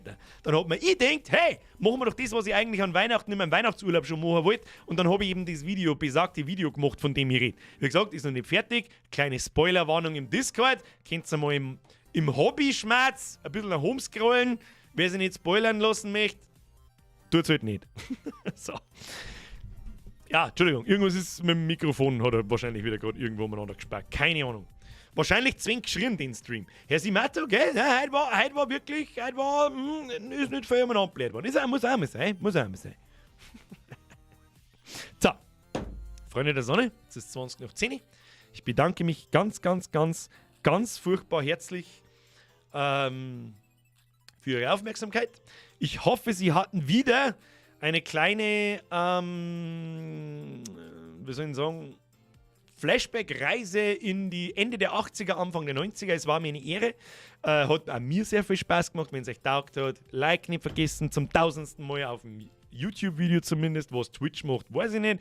Der schreibt einfach mal, wie man das schreibt, das überlegt euch bis zum nächsten Mal, damit ihr eine kleine Hausaufgabe aufhabt. Und jetzt bedanke ich mich für Ihre Aufmerksamkeit. Wir gehen jetzt ins Bett.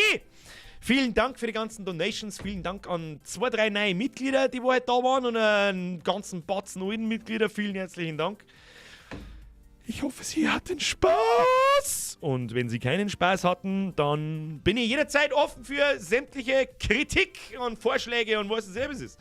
Und an der Song sehen wir uns am Mittwoch, 20 Uhr, mit einer weiteren Runde Elden Ring. Da brauche ich wieder eure Hilfe. Ja, ich erwarte eure Anwesenheit, weil müssen wir den nächsten Story-Progress-Boss umhauen im Schneegebiet. Ich habe keine Ahnung, wo der ist. Ich muss auch ganz ehrlich sagen, ich habe noch nicht recht viel weitergespielt seit letzten Mittwoch, weil ich eben besagtes Video gemacht habe. Und da bin ich... So viele Stunden bin ich noch nie an einem scheiß Video gesessen. Ich sag's euch, wie es ist.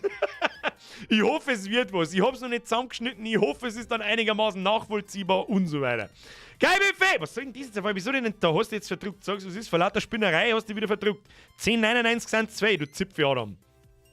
Danke für dein Flashback, dafür ein Backflash. Da hast du jetzt vertippt. Sagst du, was ist? Geil, Buffet, Sepp! Rest in peace, Mr. Headphone User. So, und jetzt ein Bussi aufs Nussi. Über das Video kommen wir vielleicht bin ich am Mittwoch schon ein Stückchen weiter. Schauen wir mal, was ich als nächstes angehe. Entweder den Pixel-Merch oder das Video oder was auch immer. Wir werden sehen. Ja, aber auf alle Fälle genügend zu tun. Und jetzt schleicht man uns davon. Vielen herzlichen Dank. Hauen Sie sich hinein. Gute Nacht bis Mittwoch, 20 Uhr. Habe! Wird nie langweilig. Leute, wir haben seit fast 5 Jahren da und es wird immer noch nicht langweilig. Schleicht's euch. Niemals vergessen. Hashtag Schdrabse. Ja, mit SCHDRABSE. Habe Tiere.